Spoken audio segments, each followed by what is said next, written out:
So guys, let's begin this lecture with regard to your audit ऐसे 500 series. तो ऐसे 500 series के अंदर ठीक है, मतलब जितने भी एसेस आ रहे होंगे 500 टू लेकर 600 तक के बीच में, वो सारे अपन इस लेक्चर के अंदर कवर करेंगे।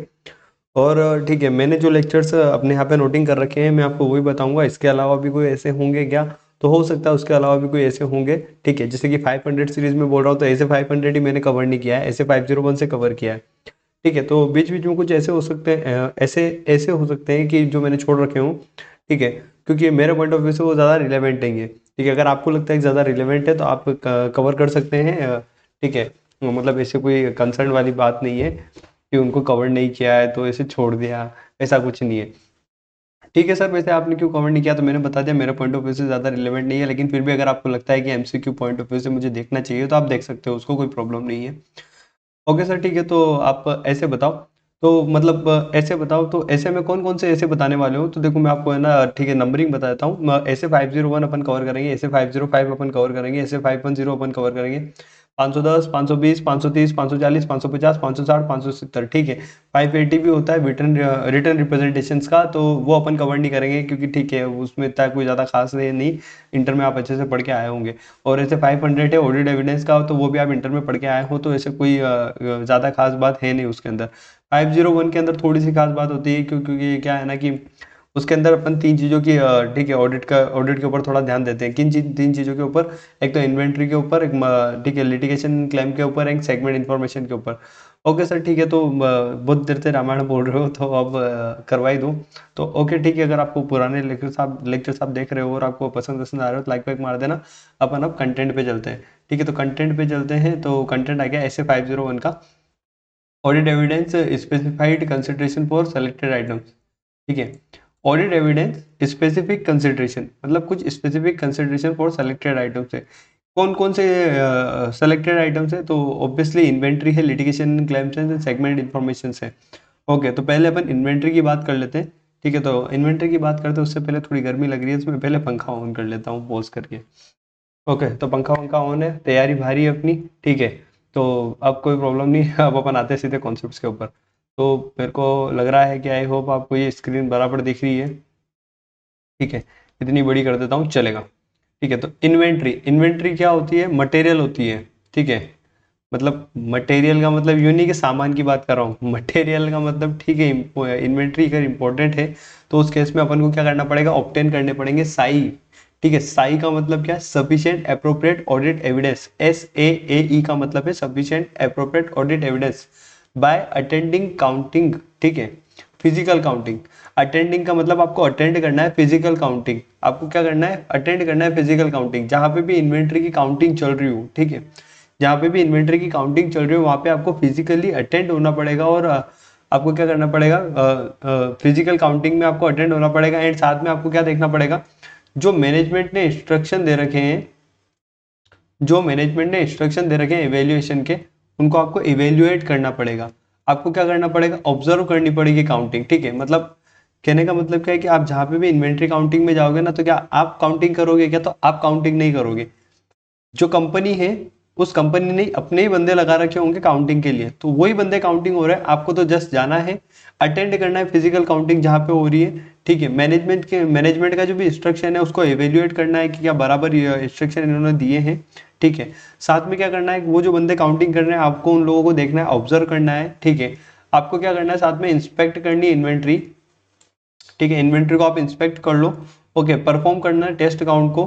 ठीक है, अब टेस्ट काउंट को परफॉर्म करना मतलब बीच बीच में आप क्या करना कि ठीक है, जैसे मान लो कि बॉक्सेस जा रहे हैं, आप बॉक्सेस के अंदर अगर वो बोल रहे हैं ना कि 15-15 क्या है ना कि इसके अंदर कंटेनर्स है, बॉक्स के अंदर जो कार्टून्स होते हैं उस कार्टून्स के अंदर क्या है ना कि 15-15 क्वांटिटी के बॉक्सेस रखे हुए हैं, छोटे छोटे जो बॉक्सेस है वो 15 क्वांटिटी के रखे हुए हैं।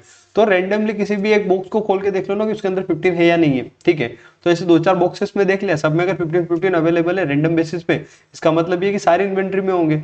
ठीक है, लेकिन पता चल रहा है कि आपने रैंडमली खोला और एक में है और एक में नहीं है।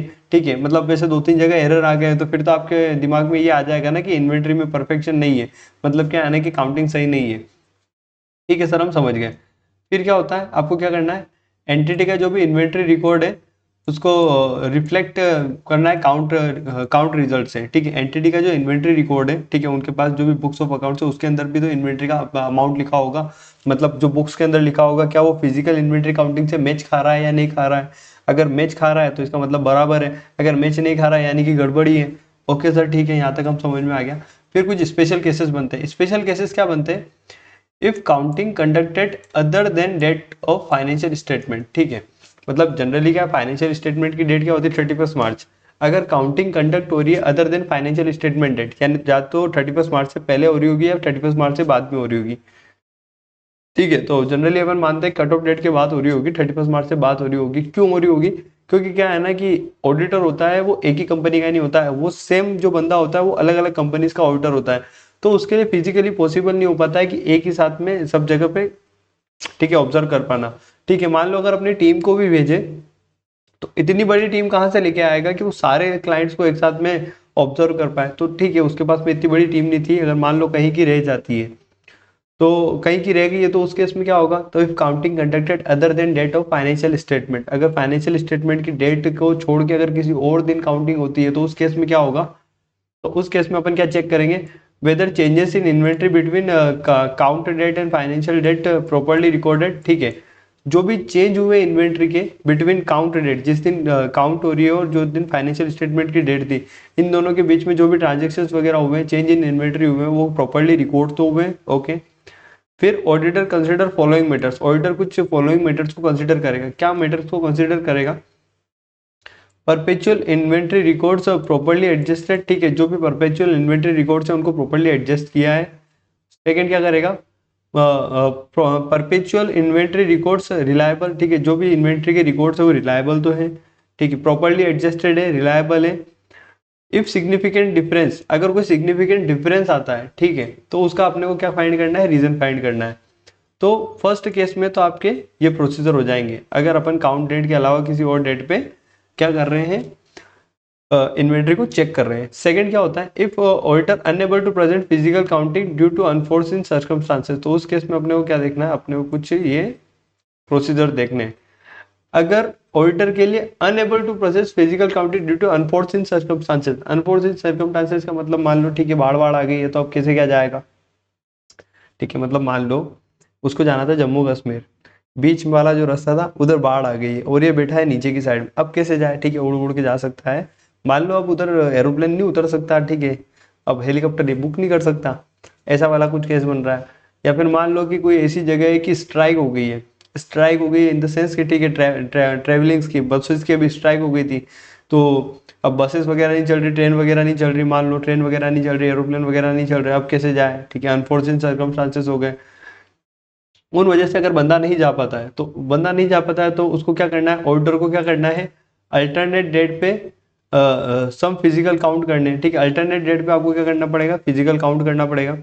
परफॉर्म फॉलोइंग प्रोसीजर, उसको कुछ और प्रोसीजर करना पड़ेगा।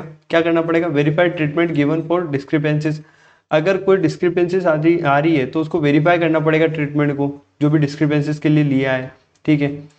Appropriate cut off procedure followed by management, जो भी कट ऑफ प्रोसीजर मैनेजमेंट ने फॉलो किया है वो अप्रोप्रिएट है या नहीं है वो चेक करना पड़ेगा। फिर आपको क्या लेना पड़ेगा? Written representation from management on completeness, ठीक है, इन्वेंट्री पूरी कंप्लीट है, इसके लिए आपको क्या करना पड़ेगा? रिटर्न रिप्रेजेंटेशन लेना पड़ेगा मैनेजमेंट से। ये ऐसे 580 के हिसाब से होता है रिटर्न रिप्रेजेंटेशन, ठीक है, कि आप रिटर्न रिप्रेजेंटेशन ले लो मैनेजमेंट से कि आपने जो हमको इन्वेंट्री दिखाई है वो पूरी की पूरी कंप्लीट है, इसके अलावा और कोई इन्वेंट्री नहीं है, ठीक है सर। फिर एक और केस आता है इफ अटेंडेंस इम्प्रैक्टिकेबल, ठीक है, इम्प्रैक्टिकेबल कैसे हो सकता है? ठीक है, अनफोर्सिड सर्कमस्टांसेस तो आपको समझ में आ गया था।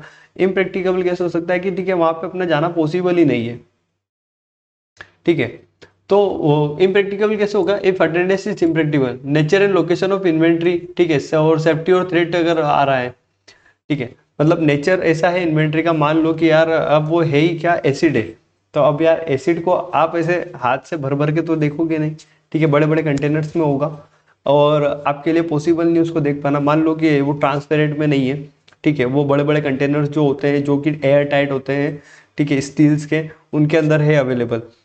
अब हमको पता नहीं चल पा रही है, अब हम बोल रहे हैं कि यार थोड़ा सा निकाल के दिखा दो, बोले कि थोड़ा सा निकाल के अगर हाथ में दे दिया तो पूरा हाथ ही गायब हो जाएगा, ठीक है, तो अब थोड़ा सा निकाल के भी नहीं देख सकते, थोड़ा सा चख के देख ले। चख के देख ले क्यों? क्योंकि हमने तो पढ़ा है बचपन में कि एसिड होता है वो खट्टा होता है, ठीक है। तो अब ऐसा खट्टा खट्टा चेक करने के पता चला जीवानी गायब हो गई, आधा मुंह ही गायब हो गया, ठीक है। तो ऐसा तो हो नहीं सकता, इम्प्रैक्टिकेबल है अटेंडेंस अपना उन चीज़ों का देखना, तो ठीक है। तो उस केस में अपन को क्या करना पड़ेगा? परफॉर्म अल्टरनेट ऑडिट प्रोसीजर, ठीक है। आपको अल्टरनेट ऑडिट प्रोसीजर करने पड़ेंगे। If alternate procedure not given sufficient appropriate audit evidence, ठीक है। तो अगर आपका इम्प्रैक्टिकेबल है तो उस केस में आपको क्या देखना पड़ेगा? अल्टरनेट प्रोसीजर देखना पड़ेगा। अगर अल्टरनेट प्रोसीजर करने के बाद में आपको सफिशिएंट अप्रोप्रिएट ऑडिटेड एविडेंस नहीं मिल रहे हैं, ठीक है, अगर आपको साइन नहीं मिलता है, तो फिर उस केस में आप क्या करना? मॉडिफाई कर देना रिपोर्ट को कि हट तेरी ऐसी की तैसी, तेरी रिपोर्ट दूंगा क्या अच्छी खासी, modify opinion as per S 705, ठीक है। मतलब मेरी बात आप समझ गए होंगे। इम्प्रैक्टिकेबल है, इम्प्रैक्टिकेबल क्यों है? Due to safety and threat, ठीक है। मतलब सेफ्टी पर्पज से हो गया कि यार ठीक है हम प्रैक्टिकेबल नहीं हमारा इस इन्वेंट्री को काउंट करना। थ्रेट के पर्पज से देखें कि अगर इन्वेंट्री ऐसे नक्सलियों के इलाके में, अगर नक्सलियों के इलाके में इन्वेंट्री पड़ी है ना, हम वहाँ पे गए ना, हमको किसी नक्सली ने बंदूक की नोक पे रख दिया, तो हम कैसे इन्वेंट्री काउंट करेंगे? हम तो इधर देखेंगे, राम राम जपेंगे कि ठीक है बस अंतिम समय आ गया है, बस भगवान का नाम ले लो और प्यारे हो जाओ। तो ऐसा ऐसा नहीं हो सकता ना, जहाँ पे थ्रेट है वहाँ पे तो हम जाएंगे नहीं। दैट्स वाई क्या हमको क्या करना पड़ेगा? अल्टरनेट प्रोसीजर्स करने पड़ेंगे। तो perform alternate audit procedure, alternate audit procedure कर लेंगे। अगर उसके बाद में हमको सफिशिएंट अप्रोप्रिएट ऑडिट एविडेंस नहीं मिलते हैं तो हम क्या कर देंगे? मॉडिफाई कर देंगे रिपोर्ट को एज पर एस 705। ओके, फिर उसके बाद में एक और क्या केस बनता है? Inventory held by third party, ठीक है। मतलब inventory held by third party, ये इसका कुछ ऊपर भी दे रखा है। अगर इन्वेंट्री किया कर रखा है, थर्ड पार्टी ने हेल्ड कर रखी है, थर्ड पार्टी कौन हो सकता है? ठीक है, तो जॉब वर्कर वगैरह हुए, ठीक है। या फिर किसी वेयर हाउस वाले को अपन ने इन्वेंट्री दे रखी है। इन्वेंट्री वेयर हाउस वाले को क्यों दे दी सर? देखो ऐसा है कि अपने पास में ज़्यादा इन्वेंट्री पड़ी थी, अब अपन ने देखा कि अपने पास में जगह नहीं है रखने की, तो अपन ने किसी वेयर हाउस वाले को बोल दिया कि तू अपने पास में रख ले। That's why inventory is held by third party, ठीक है। जॉब वर्कर के पास हो, किसी वेयर हाउस वाले के पास में हो, तो उस केस में क्या देखना पड़ेगा? कि थर्ड पार्टी से कंफर्मेशन लेनी है। क्या कंफर्मेशन लेनी है? थर्ड पार्टी को फोन लगाया, पूछा कि आपके पास में इनकी इन्वेंट्री पड़ी है। अगर वो बोलता है हाँ पड़ी है, तो कोई प्रॉब्लम ही नहीं है। If auditor third party integrity doubt, ठीक है। अगर ऑडिटर को थर्ड पार्टी की इंटीग्रिटी पे डाउट है, मतलब मान लो कि जॉब वर्कर को फोन लगाया, पूछा, वो बोल रहा हाँ हाँ पढ़िए, ठीक है। पर अपन खुद ही देख रहे हैं कि जॉब वर्कर बोल रहा है कि इनकी 1 लाख क्वांटिटी मेरे घर पे पड़ी है, और अपन को लगता है कि ये झोपड़पट्टी वाला, इसके घर में 1 लाख क्वांटिटी आएगी कैसे, ठीक है। तो उसकी इंटीग्रिटी पे अब अपन को डाउट हो गया। तो अब अगर इंटीग्रिटी पे डाउट है गया तो फिर अपन क्या करेंगे? देन परफॉर्म अदर प्रोसीजर, आपको कुछ अदर प्रोसीजर करने पड़ेंगे, ठीक है। अदर प्रोसीजर में क्या करोगे? थर्ड पार्टी फिजिकल काउंटिंग को अटेंड करो। जो कि थर्ड पार्टी के घर पे फिजिकल काउंटिंग हो रही है उसको आप अटेंड करो, ठीक है। ऑडिटर्स की रिपोर्ट देखो, ओके। फिर आप क्या कर सकते हो? ठीक है, डॉक्यूमेंट को इंस्पेक्ट करो। जो भी डॉक्यूमेंट्स आपने दिए होंगे ना, ठीक है, लेन देन करते टाइम पे ऐसा तो नहीं कि डायरेक्ट दे दी होगी, आपने कोई डॉक्यूमेंट्स तो रखा होगा ना कि हमने आपको इन्वेंट्री पहुंचाई है ऐसे करके, कोई एविडेंस तो होगा। तो आप उस डॉक्यूमेंट्स को क्या करो? इंस्पेक्ट करो। Requesting confirming from third party when inventory has been pledge as collateral, ठीक है। अगर इन्वेंट्री आपकी एज ए प्लेज है, एज ए कोलेट्रल, तो आप क्या करो? थर्ड पार्टी से कंफर्मेशन के लिए रिक्वेस्ट करो। जनरली क्या होता है, बैंक के पास में अपनी इन्वेंट्री पड़ी होती है, ठीक है, या फिर इन्वेंट्री के डॉक्यूमेंट्स वगैरह होते हैं, ठीक है। जनरली क्या होता है कि इन्वेंट्री बैंक्स वाले लेके नहीं जाते, लेकिन अगर मान लो कि कुछ रीज़न की वजह से इन्वेंट्री बैंक वाला तोड़ के लेके चले गए, तो अब बैंक वाले से क्या कर लो कि आप उनसे क्या कर लो कि एक रिटर्न कंफर्मेशन ले लो। तो ओके सर, ठीक है, यहाँ तक तो अब कोई प्रॉब्लम नहीं है। तो ये थे आपके special case relating to inventory. अब इन्वेंट्री के बाद में अपन नेक्स्ट स्पेशल कंसिडरेशन पे चलते हैं। तो नेक्स्ट स्पेसिफिक कंसिडरेशन क्या होता है सेलेक्टेड आइटम्स का? वो होता है लिटिगेशन एंड क्लेम्स, ठीक है। तो लिटिगेशन एंड क्लेम्स सेकंड वाले पे चलते हैं। तो लिटिगेशन एंड क्लेम्स में अपन क्या करते हैं? परफॉर्म फॉलोइंग प्रोसीजर, कुछ फॉलोइंग प्रोसीजर अपन को परफॉर्म करने पड़ते हैं। Management and in house legal council से इंक्वायरी करनी पड़ती है, ठीक है। मतलब लिटिगेशन एंड क्लेम्स अगर आपके यहाँ पे मतलब सामने वाली जो भी बिजनेस का एंटिटी है उसके यहाँ पे लिटिगेशन एंड क्लेम्स है या नहीं है, तो हमें कैसे पता चलेगा? तो हमें कुछ प्रोसीजर करने पड़ेंगे। क्या प्रोसीजर करेंगे? हम मैनेजमेंट से या फिर उनकी इन हाउस लीगल काउंसिल होगी ना, ठीक है, एक डिपार्टमेंट बना रखा होगा लॉ के मैटर्स को हैंडल करने के लिए, उनसे पूछेंगे, उनसे इंक्वायरी करेंगे, ओके। और क्या कर सकते हैं? TCWG की मीटिंग के मिनट्स को रिव्यू कर सकते हैं, ठीक है। जो भी दोस्त चार्ज विद गवर्नेंस हैं उन्होंने जो मीटिंग करी होगी और उनके जो मीटिंग के जो मिनट्स बने होंगे, ठीक है, उस मिनट्स को क्या कर सकते हैं, रिव्यू कर सकते हैं। लीगल एक्सपेंसेस अकाउंट का रिव्यू कर सकते हैं, ठीक है। लीगल एक्सपेंसेस अकाउंट, ठीक है, बहुत सारे अकाउंट बनते हैं ना, तो ठीक है, P&L के अंदर लीगल एक्सपेंसेस अकाउंट भी बना हुआ होगा, उसको रिव्यू करो, उसका अमाउंट देखो। अगर अमाउंट अच्छा खासा हैवी आ रहा है, ठीक है, पिछले सालों के कंपेरिजन में, तो इस साल मतलब कुछ ना कुछ तो ऐसा बैठा होगा लिटिगेशन एंड क्लेम का, जिसकी वजह से लीगल एक्सपेंसेस अकाउंट बढ़ा है, ठीक है। यहाँ से अब क्या कर सकते हैं, थोड़ी सी इन्फॉर्मेशन ले सकते हैं। फिर क्या आता है, देखो, वाइल परफॉर्मिंग प्रोसीजर, जब हम प्रोसीजर को परफॉर्म कर रहे होंगे तो क्या देखना है, इंडिकेशन मटेरियल लिटिगेशन में एग्जिस्ट, ठीक है। अगर अपन को कोई इंडिकेशन मिलता है कि मटेरियल लिटिगेशन एग्जिस्ट करता है, तो हमें क्या करना पड़ेगा, seek direct communication with external legal council. तो हमें क्या करना है कि जो भी एंटिटी की एक्सटर्नल लीगल काउंसिल है, उनसे क्या करना पड़ेगा, डायरेक्ट कम्युनिकेशन। डायरेक्ट कम्युनिकेशन कैसे करेंगे, थ्रू लेटर ऑफ इंक्वायरी, ठीक है। मतलब आपको एक लेटर ऑफ इंक्वायरी भेजना पड़ेगा, ठीक है। अब लेटर ऑफ इंक्वायरी आप भेजोगे तो कौन, ऑडिटर भेजेगा, लेकिन इसको बनाएगा कौन, इस लेटर ऑफ इंक्वायरी को बनाएगा कौन, तो इसको मैनेजमेंट बनाएगा। कौन सा मैनेजमेंट, उसी का बिजनेस एंटिटी का मैनेजमेंट। तो इसमें लिखा है, देखो, prepared by management and sent by auditor, ठीक है। मतलब मैनेजमेंट बनाएगा, क्यों, क्योंकि मैनेजमेंट क्यों बनाएगा, तो मैनेजमेंट अपने लेटर हेड पे बनाएगा, तभी तो वो एक्सटर्नल लीगल काउंसिल इंफॉर्मेशन देगी। अदरवाइज अगर ऑडिटर अपने लेटर हेड पे बना के देगा, तो वो एक्सटर्नल लीगल काउंसिल क्या बोलेगी कि ठीक है ना यार, हमारे भी तो क्लाइंट्स वगैरह है, तो हमें भी तो प्राइवेसी का इशू रहता है। हम अपने क्लाइंट्स को ऐसे हर किसी के सामने थोड़ी ना डिस्क्लोज करेंगे क्या, कि हम किसका क्या काम करके दे रहे हैं। तो दैट्स वाई प्राइवेसी का कंसर्न रहता है।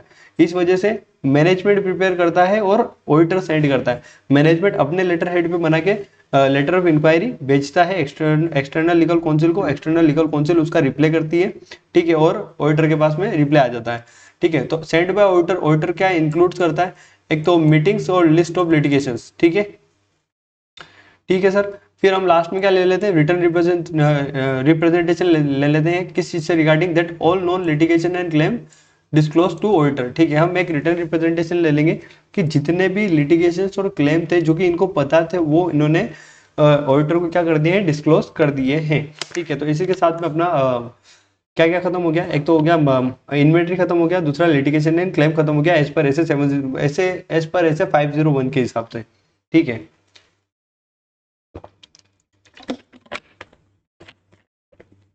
अब अपन देखते हैं next segment information. Segment information बिल्कुल बच्चा सा है, ठीक है, बिल्कुल बच्चा सा है।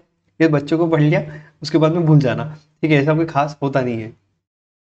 सेगमेंट इन्फॉर्मेशन के अंदर अपन को क्या देखना है, ऑब्टेन ऑडिट एविडेंस सेगमेंट्स, ठीक है। आपको सेगमेंट्स के रिगार्डिंग ऑडिट एविडेंस देखने हैं। Information presentation and disclosure as per FRM, ठीक है। आपको याद क्या करना है, ऑब्टेन करने ऑडिट एविडेंस सेगमेंट के रिगार्डिंग, ठीक है। और इन्फॉर्मेशन कलेक्ट करनी है कि प्रेजेंटेशन एंड डिस्क्लोजर जो हुआ है वो एज पर FRF हुआ है, यानी फाइनेंशियल रिपोर्टिंग फ्रेमवर्क के हिसाब से हुआ है, ठीक है sir. Management segment information presentation and disclosure methods, management ने जो सेगमेंट इन्फॉर्मेशन के प्रेजेंटेशन डिस्क्लोजर दिया है, उसके क्या मेथड्स है आपको देखना पड़ेगा, ठीक है। अंडरस्टैंडिंग लेनी पड़ेगी, understanding sales between segment eliminate, ठीक है। आपको अंडरस्टैंडिंग लेनी पड़ेगी कि सेल्स बिटवीन सेगमेंट्स हैं वो एलिमिनेट हुए या नहीं हुए। Comparison of actual results with budget, ठीक है। जो भी एक्चुअल रिजल्ट विद बजट है, उसको आपको क्या करना पड़ेगा, कंपेयर करना पड़ेगा।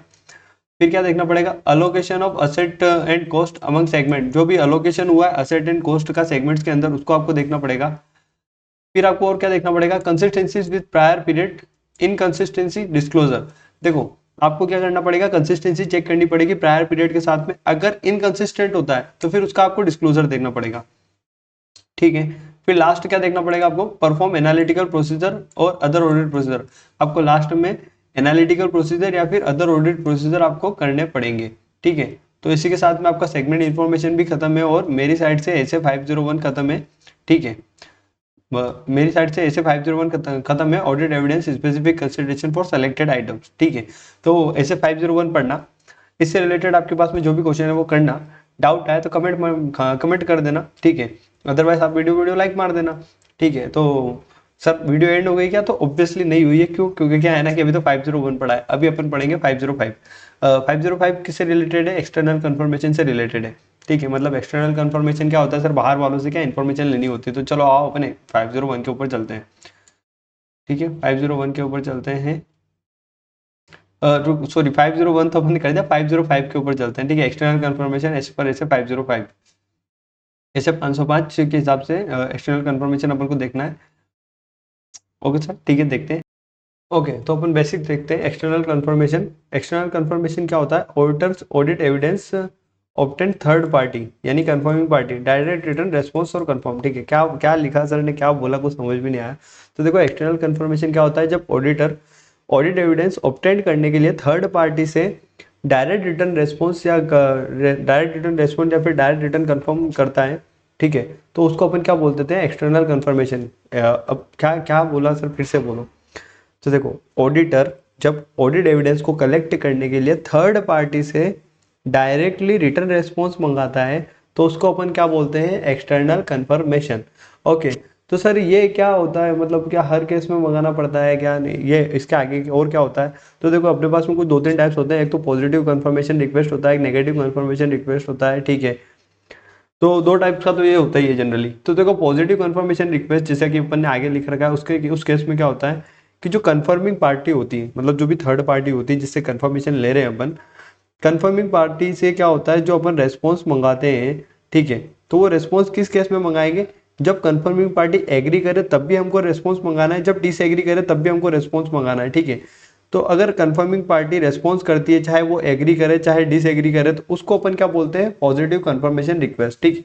फिर एक आता है अपना नेगेटिव कंफर्मेशन रिक्वेस्ट। ये तो अपन पॉजिटिव वाला लिख दिया, देख दिया अपन ने। फिर आता है अपना नेगेटिव कंफर्मेशन रिक्वेस्ट। अगर कंफर्मिंग पार्टी, ठीक है, ओनली इफ डिसएग्री, ठीक है, confirming party only if disagree, उस केस में अगर रेस्पॉन्ड करे तो उसको अपन क्या बोल देते हैं? Negative confirmation request. ओके, ठीक है, तो नेगेटिव कंफर्मेशन रिक्वेस्ट बता रहा था मैं। तो confirming party only if disagree, अगर वो डिसएग्री करती है, ठीक है, जो भी हमने पूछा है उससे अगर डिसएग्री करती है, तो उस केस में वो अपने को क्या करेगी? रेस्पॉन्ड करेगी, ठीक है। तो अब मैं वापस से आपको पॉजिटिव और नेगेटिव बताता हूँ। पॉजिटिव कंफर्मेशन में क्या होता है? जो थर्ड पार्टी होती है उससे हम क्या करेंगे? बातचीत करेंगे, उससे पूछेंगे कि क्या आपके यहाँ पे ये बैलेंस है क्या इस पार्टी का, ठीक है। अगर वो एग्री कर रही है तो रेस्पॉन्ड करेगी, अगर वो डिसएग्री कर रही है तो भी रेस्पॉन्ड करेगी। तो इसको बोल देते हैं हम पॉजिटिव कंफर्मेशन, कि बहुत केसेस में रेस्पॉन्ड करें, आइदर एग्री और डिसएग्री, ठीक है। लेकिन नेगेटिव कंफर्मेशन रिक्वेस्ट में अपन क्या बोलते हैं कि क्या आपके पास में ये बैलेंस है क्या, ठीक है। तो कंफर्मिंग पार्टी के पास में अगर सेम बैलेंस होगा किसी पार्टी का, तो अगर वो एग्री करती होगी तो वो कोई रेस्पॉन्स नहीं करेगी। बट अगर वो डिसएग्री है तो ओनली इफ डिसएग्री, अगर वो डिसएग्री है तो उस केस में वो रेस्पॉन्ड करेगी, ठीक है। तो इसको बोलते हैं नेगेटिव कंफर्मेशन रिक्वेस्ट। फिर एक होता है अपने पास में एक्सेप्शन। एक्सेप्शन कब आए? कि जब हमने उससे पूछा कि क्या आपके पास में इस पार्टी का 10,000 रुपीज का बैलेंस अवेलेबल पड़ा हुआ है क्या, ठीक है, मतलब ये पार्टी आपसे 10,000 रुपये मांगती है, ये सही बोल रही है क्या? सामने वाला बोले नहीं नहीं नहीं नहीं नहीं, ये तो 8,000 रुपये मांगते हैं, 10,000 थोड़ी ना मांगते हैं। तो इस केस में इसको क्या बोलते हैं कि हमने पूछा था 10,000 का, इसने बोला 8,000 का, तो ये क्या हो गई? एक एक्सेप्शन क्रिएट हो गई। तो कंफर्मिंग पार्टी जिसको अपन ने सेलेक्ट करके कंफर्मेशन रिक्वेस्ट भेजी, उसने रेस्पॉन्ड तो किया, लेकिन रेस्पॉन्ड में क्या हो गया? डिफरेंस आ गया है, ठीक है। तो उसको क्या बोलते हैं अपन? एक एक्सेप्शन बोलते हैं, ठीक है सर। तो मैंने आपको तीनों टर्मिनोलॉजी सही से समझाई होगी, पॉजिटिव, नेगेटिव और एक्सेप्शन। मतलब मैंने अपनी साइड से सही से ही समझाई है ना, लेकिन मतलब आपको समझ आई होगी, मेरा कहने का मतलब ये था। ऐसे में समझना कि सर क्या क्या कुछ तो भी समझा रहे हो क्या, ऐसा नहीं है। ओके सर, ठीक है, यहाँ तक तो कोई प्रॉब्लम नहीं है, एक्सेप्शन तक हम समझ गए। पर सर हमको एक्सटर्नल कंफर्मेशन लेना क्यों पड़ेगा? ऐसी ऐसी कौन सी जगह आएगी जहां हमको एक्सटर्नल कंफर्मेशन की रिक्वायरमेंट हो जाएगा? ऐसा ऐसा क्या अधिकार है इनका कि एक्सटर्नल कंफर्मेशन मांग रहे हैं, ठीक है। तो ऐसा अधिकार इनका तब आता है एक्सटर्नल कंफर्मेशन मांगने का थर्ड पार्टी से, कि जब एंटिटी का अकाउंट रिसीवेबल का बैलेंस पड़ा हुआ है किसी के पास में, अकाउंट पेएबल का बैलेंस है, ठीक है। अकाउंट रिसीवेबल का बैलेंस समझते हो ना? अकाउंट रिसीवेबल का बैलेंस मतलब मान लो मेरी बुक्स में, ठीक है, अगर मान लो मैं ही हूँ एंटिटी, लेट सपोज मैं ही हूँ एंटिटी, मेरा कोई ऑडिटर आया है, वो मेरे यहाँ की ऑडिट कर रहा है, मेरे उसने डेटर देखे, तो मैं बोल रहा हूँ कि यार गौरव से तो मेरे को कितने 15,000 रुपये लेने हैं, ठीक है, अविनाश से मेरे को 10,000 लेने हैं, छोटू से मेरे को 20,000 लेने हैं, ठीक है। तो अब क्या है ना कि मैंने तो लिख दिए डेटर डेटर डेटर करके, अब ये लेने हैं या नहीं लेने, ये तो वो कंफर्म करेंगे ना, मतलब वो देंगे तभी तो मैं ले पाऊंगा। मेरे इसमें तो मैंने डेटा दिखा दिए, तो अब वो क्या ऑडिटर को भरोसा नहीं हो रहा है कि यार इसने इतने डेटा तो बता दिए कि इससे 10,000 नहीं, इससे 15,000 नहीं, इससे 20,000, पर इसके तो खुद की फटीचर जैसी हालत हो रही है, तो ये कैसे मांग सकता है, ठीक है। तो इसलिए क्या करेगा, वो थर्ड पार्टी से कंफर्म करेगा, ठीक है। तो वो इस केस में अपने को रिसीवेबल बैलेंस के केस में अपन एक्सटर्नल कंफर्मेशन मांग सकते हैं। फिर अकाउंट पेएबल बैलेंस, ठीक है, मान लो कि मैंने यहाँ पे क्या लिख रखा है, पेमेंट दिखा रखे हैं कि मेरे को तो गौरव को देने 20,000 रुपये, अविनाश को देने 50,000 रुपये, छोटू को देने 1,00,000 रुपये, ठीक है। तो अब ये देख रहा है, ऑडिटर देख रहा है कि अरे यार इसने तो भारी कर रखा है यार, इसके तो क्रेडिटर भी इसने ऐसी की तैसी कर रखे हैं, मतलब पेटी पेटी पूरे पूरे पैसे देने, आधी पेटी ने पूरी पेटी ने ऐसे पैसे देने के आ रहे हैं, ठीक है। तो क्या सही में भी देने हैं कि झूठ तो नहीं बोल रहा कहीं, ठीक है। तो ये क्या करता है, पेएबल के लिए भी क्या कर सकता है, थर्ड पार्टी से कंफर्मेशन कर सकता है, ठीक है सर, यहाँ तक भी कोई प्रॉब्लम नहीं। Inventory held by third party, जो अभी अपन पढ़ के आए हैं ऐसे 501 के हिसाब से, जो कि इन्वेंट्री अगर थर्ड पार्टी कोई हेल्ड कर रही है तो उस केस में भी हम क्या कर सकते हैं, एक्सटर्नल कंफर्मेशन मांग सकते हैं, ठीक है। Title deed held by third party, अगर कोई टाइटल डीड, जो भी टाइटल डीड है अगर वो थर्ड पार्टी हेल्ड करती है तो उस केस में भी क्या है ना कि एक्सटर्नल कंफर्मेशन मांगा जा सकता है, ओके। लोन फ्रॉम लेंडर्स, अगर लेंडर से कोई लोन वोन लिया हुआ है, ठीक है, तो उस केस में भी हम क्या कर सकते हैं, एक्सटर्नल कंफर्मेशन मांग सकते हैं। बैंक बैलेंस फ्रॉम बैंक्स, ठीक है, ये अब मेरा अकाउंट मान लो HDFC बैंक के साथ में है, ICICI बैंक के साथ में है, ठीक है, AU बैंक के साथ में है, तो उस केस में जो मेरा ऑडिटर है वो बैंक से क्या कर सकता है, कंफर्मेशन मांग सकता है कि ये बोल रहे हैं कि इनका बैंक में 10 लाख रुपए पड़े हुए हैं, 5 लाख रुपए पड़े हुए हैं, तो क्या ये सही बोल रहे हैं क्या। तो बैंक बोल देगा कि हाँ सही बोल रहे हैं, इनके अकाउंट में पड़े हुए हैं 10 लाख रुपीज़, ठीक है। तो उस केस में क्या हो सकता है, ठीक है, कि थर्ड पार्टी से अपन कंफर्मेशन ले सकते हैं। थर्ड पार्टी कौन हो जाएगी इस केस में, बैंक्स हो जाएंगे, ओके सर, ठीक है। तो ये कुछ सिचुएशंस बनती हैं, तो इस केस में अपन एक्सटर्नल कंफर्मेशन मांग सकते हैं। क्या इनके अलावा और भी कोई सिचुएशन बन सकती है क्या, तो ऑब्वियसली बन सकती है, ओके सर, ठीक है। तो आगे बढ़ो, तो external confirmation procedure, external confirmation का क्या प्रोसीजर होता है, ठीक है। तो ये लो external confirmation procedure, external confirmation का क्या प्रोसीजर होता है, तो देखो फर्स्ट प्रोसीजर दे रखा है, आपको क्या करना पड़ेगा, determining the information to be requested, पहले तो आपको एक इन्फॉर्मेशन क्या रिक्वेस्ट करनी है पहले तो उसको पता लगाना पड़ेगा, डिटरमाइन करना पड़ेगा the information to be requested, ठीक है। फिर अगर आपने डिटरमाइन कर दिया कि आपको ये इन्फॉर्मेशन लेनी है, तो फिर आपको क्या करना पड़ेगा, सेलेक्ट करनी पड़ेगी कंफर्मिंग पार्टी कि ठीक है इस पार्टी से मेरे को इन्फॉर्मेशन चाहिए, ओके, ठीक है। तो पहले आपने क्या किया, डिटरमाइन किया, फिर उसके बाद में पार्टी को सेलेक्ट किया, फिर आप क्या करोगे, कंफर्मेशन रिक्वेस्ट डिजाइन करोगे, जो भी आपको कंफर्मेशन चाहिए उसकी जो रिक्वेस्ट होगी आप उसको बनाओगे, ठीक है। मतलब पहले क्या किया, डिटरमाइन किया इन्फॉर्मेशन टू बी रिक्वेस्टेड, जो भी इन्फॉर्मेशन आपको लेनी है उसको आपने डिटरमाइन किया, कंफर्मिंग पार्टी को सेलेक्ट किया, कंफर्मिंग रिक्वेस्ट को डिजाइन किया, फिर लास्ट में आप क्या करोगे, रिक्वेस्ट को सेंड कर दोगे और फॉलो अप करोगे, मतलब रिक्वेस्ट को सेंड कर दोगे, ठीक है। और फिर मतलब मान लो 5-6 दिन के अंदर कंफर्मेशन नहीं आता, विद इन 1 वीक कंफर्मेशन नहीं आया, तो आप उसको फॉलो अप करोगे कि हमने आपको कंफर्मेशन लेटर भेजा है, आप उसका रिप्लाई कर दो, ऐसे करके, ठीक है। तो request send and follow up होगा फिर तो, ठीक है सर। ये हमको प्रोसीजर समझ में आ गया। उसके बाद में देखो क्या लिखा हुआ है, second point, factor to be consider while designing confirming request, ठीक है। जब आप कंफर्मिंग रिक्वेस्ट बनाओगे तो आपको कुछ फैक्टर्स ध्यान में रखने पड़ेंगे। क्या फैक्टर्स ध्यान में रखने पड़ेंगे वाइल डिजाइनिंग कंफर्मिंग रिक्वेस्ट, ठीक है। तो पहला फैक्टर आपको देखना पड़ेगा, management authorisation for confirming party to respond, ठीक है। मैनेजमेंट का authorisation confirming party to respond, ठीक है। अगर मैनेजमेंट अगर कंफर्मिंग पार्टी को ना बोल दे कि किसी ऑडिटर का है ना आप रिप्लाई मत करना, तो फिर तो क्या मतलब अपना ये रिक्वेस्ट करने का, ठीक है। फिर तो अपन गधे हैं जो अपन रिक्वेस्ट करें। तो अपन को क्या है ना, मैनेजमेंट का ऑथराइजेशन देखना पड़ेगा कि कंफर्मिंग पार्टी को रेस्पॉन्ड करने के लिए कहीं रेस्ट्रिक्ट तो नहीं कर रहा है, ठीक है, ओके। फिर नेक्स्ट क्या होता है, मेथड ऑफ कम्युनिकेशन, कैसा क्या कम्युनिकेशन मेथड कौन सा है अपना कम्युनिकेशन का, ओरल है, रिटर्न है, कैसे क्या है, ये अपने को देखना पड़ेगा। रोमम चेक करना पड़ेगा, risk of material miss statement, risk of material miss statement अगर हाई है तो return confirmation is better than oral confirmation, ठीक है। अदरवाइज अगर मान लो छोटा मोटा अमाउंट है तो फोन लगाया पूछा ना बात खत्म हो जाती है। प्रायर एक्सपीरियंस, ठीक है, मतलब प्रायर एक्सपीरियंस कैसा क्या है थर्ड पार्टी के साथ में आपका, अगर मान लो थर्ड पार्टी के साथ में आपका प्रायर एक्सपीरियंस बहुत अच्छा है, ठीक है, काफ़ी टाइम से आप 4-5 साल से ऑडिट कर रहे हो, ठीक है, और पिछले 4 सालों में आपने देखा है कि ठीक है ये कंफर्मिंग पार्टी है, बिल्कुल सटीक जवाब देती है, ओरल भी एकदम बिल्कुल व्यवस्थित जवाब देती है, प्रायर एक्सपीरियंस आपका बहुत अच्छा है, तो आप उनसे फ़ोन पे बात करो तो भी चल जाएगा, ठीक है। बट अगर प्रायर एक्सपीरियंस आपका अच्छा नहीं है, माना है कि आपने कि मतलब एक्सेप्शन आ जाते हैं, हम जो बोलते हैं और वो जो बोलते हैं उसके अंदर, तो आप return confirmation low, it is better. फिर क्या होता है, असर्शन बिंग एड्रेस, ठीक है, क्या क्या असर्शन एड्रेस किए जा रहे हैं, ठीक है। और फिर आपको देखना पड़ेगा कि लेआउट एंड प्रेजेंटेशन कैसा क्या आपका आपका जो कंफर्मिंग रिक्वेस्ट है उसका। ठीक है सर। फिर इसके बाद में थर्ड पॉइंट क्या है, whether external confirmation to be performed as substantive audit procedure. क्या एक्सटर्नल कंफर्मेशन को as a substantive audit procedure अपन कंसिडर कर सकते हैं क्या, परफॉर्म कर सकते हैं क्या? तो उस केस में आपको क्या देखना पड़ेगा, ऑब्जेक्टिविटी ऑफ कंफर्मिंग पार्टी की ऑब्जेक्टिविटी को चेक करना पड़ेगा कि वो बायस वायस तो नहीं है ऐसा करके। फिर कंफर्मिंग पार्टी की विलिंगनेस टू रेस्पॉन्ड देखना पड़ेगा कि ये रेस्पॉन्ड करने के लिए कितना मतलब विलिंग है। ठीक है, विलिंगनेस टू रेस्पॉन्ड का मतलब ठीक है, मतलब ये कि ये रेस्पॉन्ड करते भी है कि नहीं करते हैं। फिर कंफर्मिंग पार्टी का नॉलेज देखना पड़ेगा।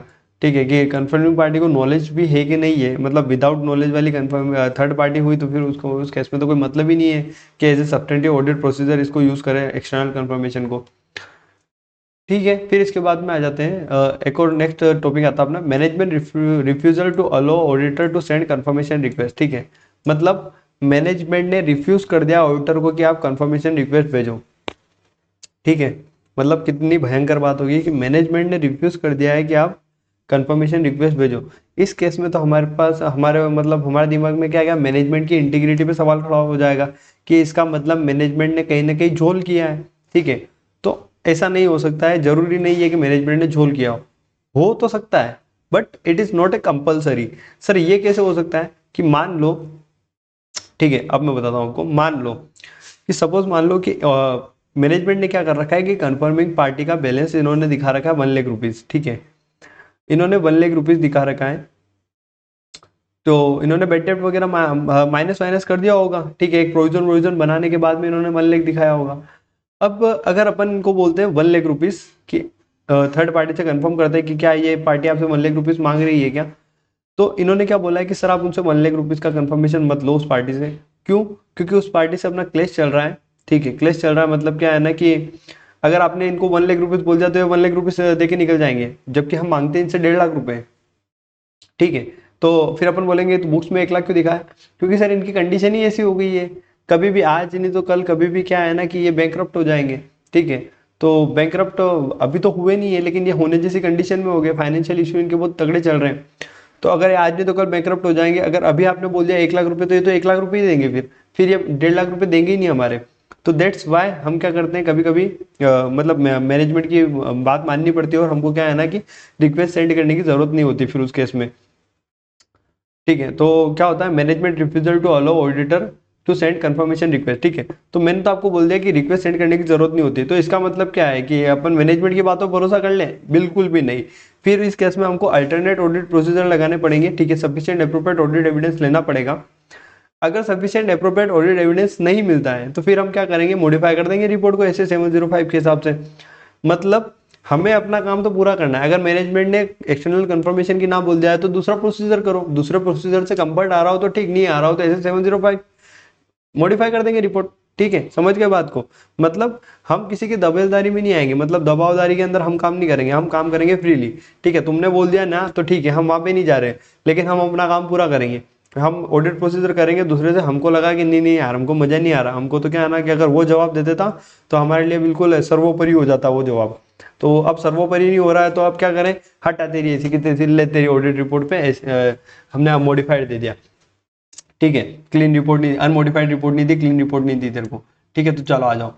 तो हम क्या करेंगे, जब भी अगर मैनेजमेंट को ऐसी बात बोलता है कि नहीं नहीं आप इस थर्ड पार्टी को रिक्वेस्ट सेंड नहीं करोगे, तो ऑडिटर को क्या करना है, इंक्वायरी करना है रीजन रिफ्यूजल के लिए। आप रीजन इंक्वायरी करो रीजन का रिफ्यूजल के लिए कि आप क्यों मना कर रहे हो। अब उसका इम्प्लीकेशन देखो रोमम के ऊपर कि रिस्क ऑफ मटेरियल मिसस्टेटमेंट के ऊपर कितना क्या इम्प्लीकेशन आ रहा है इनके ना करने से, थर्ड पार्टी के कंफर्मेशन को ना करने से। आप अल्टरनेट ऑडिट प्रोसीजर करो जैसे अपन ने बात करी। अगर sufficient appropriate audit evidence not obtained, अगर नहीं होते हैं ऑब्टेन्ड, तो आप किसको कम्युनिकेट करोगे, टीसीडब्ल्यूजी को। ठीक है, और टीसीडब्ल्यूजी से कम्युनिकेट करने के बाद तो अगर टीसीडब्ल्यूजी भी कंफर्मिंग रिक्वेस्ट नहीं भेजने दे रहा है, ठीक है, कंफर्मिंग रिक्वेस्ट को नहीं भेजने दे रहा है, तो आप क्या करो, मॉडिफाई करो ना रिपोर्ट को एज पर एस 705 के हिसाब से। क्यों? क्योंकि सफिशिएंट एप्रोप्रिएट ऑडिट एविडेंस नहीं मिले। ठीक है, तो हम क्या कर देंगे, मॉडिफाई कर देंगे रिपोर्ट को एज पर एस 705। ठीक है, फिर अगर अपन ऊपर आते हैं तो अपना नेक्स्ट टॉपिक आ जाता है। नेक्स्ट टॉपिक क्या आता है, तो देखो result of external confirmation procedures, ठीक है, result of external confirmation procedure क्या क्या हो सकता है रिजल्ट के अंदर? एक तो हो सकता है नॉन रेस्पॉन्स, दूसरा हो सकता है एक्सेप्शन। नॉन रेस्पॉन्स के अंदर क्या हो सकता है कि अगर नॉन रेस्पॉन्स आया, मतलब हमने कुछ पॉजिटिव कंफर्मेशन भेजा और अगर नॉन रेस्पॉन्स आया, ठीक है, तो इस केस में क्या करना पड़ेगा? अल्टरनेट ऑडिट प्रोसीजर परफॉर्म करने पड़ेंगे, ठीक है। और अगर एक्सेप्शन आया, मतलब हमने बोला कि 10,000 का बैलेंस, वो बोल रहे हैं 8,000 का बैलेंस, यानी कि डिफरेंस आ गया, तो डिफरेंस आ गया तो इन्वेस्टिगेट करो एक्सेप्शन को, डिफरेंस करो, इन्वेस्टिगेट करो एक्सेप्शन को। If doubt about reliability of response, ठीक है, अगर अगर अगर ऑडिटर को डाउट है रिलायबिलिटी ऑफ रेस्पॉन्स में, मतलब ये कि जो सामने वाले का जो आंसर आ रहा है उसकी रिलायबिलिटी, वो जो आंसर दे रहा है, ठीक है ना यार, ये तो बंदा ही व्यवस्थित नहीं दिख रहा है, ये तो इस पे क्या रिलायबल, इस पे क्या भरोसा ही नहीं हो रहा है, रिलायबिलिटी का मतलब भरोसा नहीं हो पा रहा है सामने वाले के ऊपर। तो ऐसा कब हो सकता है? तो फैक्टर दैट में इंडिकेट डाउट, ठीक है, डाउट कब हो सकता है, भरोसा कब नहीं होगा हमें? तो कुछ फैक्टर्स दे रखे होंगे। रिसीव्ड इनडायरेक्टली, अगर आपने कोई कंफर्मेशन रिक्वेस्ट थर्ड पार्टी को भेजी, तो उस थर्ड पार्टी की रिक्वेस्ट का जो रेस्पॉन्स था वो आपके पास डायरेक्ट आना था, लेकिन वो आपके पास डायरेक्ट नहीं आया, वो किसी इनडायरेक्ट रूट से आया। तो अगर रिसीव्ड इनडायरेक्टली हो रहा है तब आपको रिलायबिलिटी पे डाउट होगा कि यार ये आंसर सही आया है कि गलत आया है। या फिर not come from intended confirming party, ठीक है, या तो इनडायरेक्टली आया या फिर जो कंफर्मिंग पार्टी से बोला था उससे नहीं आया और किसी और से आ गया, तो बात वो की वही होगी है जो मैंने आपको समझाया, सेम पॉइंट से दोनों के दोनों, रिसीव्ड इनडायरेक्टली या फिर not come from intended confirming party. Intended confirming party जवाब नहीं दे और कोई और जवाब दे दे, ठीक है। If auditor determine that response not reliable, implication और रोमम, ठीक है, अगर ऑडिटर को लगता है, ठीक है, ऑडिटर डिटरमाइन करता है कि जो रेस्पॉन्स है वो रिलायबल नहीं है, भरोसेमंद नहीं है, तो उसको फिर रोमम के ऊपर इम्प्लीकेशन देखना पड़ेगा कि risk of material miss statement के ऊपर इसका क्या इम्प्लीकेशन आ रहा है। ओके सर, ठीक है, यहाँ तक भी कोई प्रॉब्लम नहीं, इसके आगे बताओ। तो इसके आगे अपन नेक्स्ट टॉपिक पे चलते हैं कि अगर पॉजिटिव कंफर्मेशन का केस होता है, ठीक है, ठीक है, तो पॉजिटिव कंफर्मेशन का केस होता है तो उसके अंदर क्या देखना पड़ता है? Effect of using external confirmation, positive external confirmation request, ठीक है, क्या इफेक्ट होते हैं? तो ये तो एक रिलायबल ऑडिट एविडेंस होता है, रिलायबल मतलब भरोसेमंद ऑडिट एविडेंस होता है, ठीक है। रिस्क क्या रहती है? ठीक है, इसके पॉजिटिव कंफर्मेशन रिक्वेस्ट के अंदर भी रिस्क होती है क्या? तो ऑब्वियसली रिस्क होती है। तो रिस्क क्या होती है कि थर्ड पार्टी में रिप्लाई विदाउट वेरीफाइंग इन्फॉर्मेशन, ठीक है, मतलब क्या है ना कि थर्ड पार्टी जो है वो उसने देखा है कि यार ऑडिटर के क्या आ रखे हैं, मैसेजेस आ रखे हैं, ठीक है, रिक्वेस्ट कर रखी है उन्होंने कंफर्मेशन के लिए, उसने देखी नहीं और हाँ हाँ बोल दिया कि 10,000, हाँ 20,000, हाँ, ठीक है, उसने यस करके ना सेंड कर दिया, तो या तो क्या हो जाएगी, रिस्क हो जाएगी कि थर्ड पार्टी में रिप्लाई विदाउट वेरीफाइंग इन्फॉर्मेशन, उसने इन्फॉर्मेशन को वेरीफाई नहीं किया और आंसर दे दिया, तो ये रिस्क हो जाती है। तो इस रिस्क को रिड्यूस किया जा सकता है क्या? तो हाँ किया जा सकता है। कैसे किया जा सकता है? ठीक है, तो इसको रिड्यूस कैसे करेंगे रिस्क को? पॉजिटिव कंफर्मेशन रिक्वेस्ट को जब डिजाइन करें तो हम अमाउंट को नहीं डालें, ठीक है, मतलब जब हम क्या करें, पॉजिटिव कंफर्मेशन सामने वाले के पास में भेजें कि क्या ये बिजनेस वाली पार्टी जो है, ठीक है, जो बिजनेस एंटिटी है, क्या ये बिजनेस एंटिटी आपसे इतना पेमेंट मांगती है क्या? पर क्या आपसे कोई पेमेंट मांगती है क्या? और अगर मांगती है तो कितना पेमेंट मांगती है? ठीक है, अमाउंट अपन ने बताया ही नहीं है, तो आस्क करो थर्ड पार्टी को टू फिल द अमाउंट, कि थर्ड पार्टी को ही हम बोल दें कि आप अमाउंट आप ही फिल करके दे दो, ऐसा करके कोई रिक्वेस्ट डिजाइन कर सकते हैं, तो इससे क्या हो जाएगी, रिस्क रिड्यूस हो जाएगी। तो ठीक है सर, ये तो एक बहुत अच्छी चीज है, लेकिन फिर इस केस में क्या होता है, however use of blank request, ठीक है, मतलब अपन ने क्या किया, एक फिल इन द ब्लैंक छोड़ दिया उसके लिए कि अमाउंट आप डालोगे, ठीक है। तो जब अपन अगर कोई ब्लैंक रिक्वेस्ट भेजते हैं ना, तो उस केस में क्या होता है, लोअर रेस्पॉन्स रेट आती है, ठीक है, थोड़ा सा मैं इसको ऊपर कर देता हूँ। However use of blank request result in lower response rate, मतलब कोई कोई ऐसा होता है ना अड़ियल, कि मैं भरूंगा क्या अमाउंट, अमाउंट तो तुमको भर के देना था ना, अब मैं क्या चेक करूंगा क्या इधर उधर, ये खोल के वो खोल के टेलीवेली खोल के भग जाओ यहाँ से, मैं तो रिस्पॉन्ड ही नहीं कर रहा हूँ, हर तेरी ऐसी की तैसी, ऐसा वाला काम कर दिया। तो क्या होता है, however use of blank request, अगर अपन कोई ब्लैंक रिक्वेस्ट भेजते हैं तो result in lower response rate, इस केस में लोअर रेस्पॉन्स रेट, ठीक है। तो इस केस में क्या हो सकता है, इस केस में क्या होता है कि फिर हमको लोअर रेस्पॉन्स रेट का सामना करना पड़ता है, मतलब हमने जितनी कंफर्मेशन रिक्वेस्ट भेजी होती है पूरी की पूरी वापस रिटर्न नहीं आती है, ठीक है, सबके आंसर नहीं देते हैं लोग बाग। फिर आते हैं नेगेटिव कंफर्मेशन के ऊपर, तो फिर सर अपन नेगेटिव कंफर्मेशन भेज देते हैं, तो नेगेटिव कंफर्मेशन का क्या क्या रहता है सीन, देखो नेगेटिव कंफर्मेशन में हम क्या बोलते हैं पार्टीज को कि अगर आप डिसएग्री करो तभी आप क्या करना, रेस्पॉन्स करना, अदरवाइज रेस्पॉन्स मत करना, ठीक है। तो प्रोवाइड लेस परस्यूसिव एविडेंस, ठीक है। पॉजिटिव कंफर्मेशन मोर परस्यूसिव एविडेंस देता है, नेगेटिव कंफर्मेशन लेस परस्यूसिव एविडेंस देता है देन पॉजिटिव कंफर्मेशन रिक्वेस्ट, ठीक है।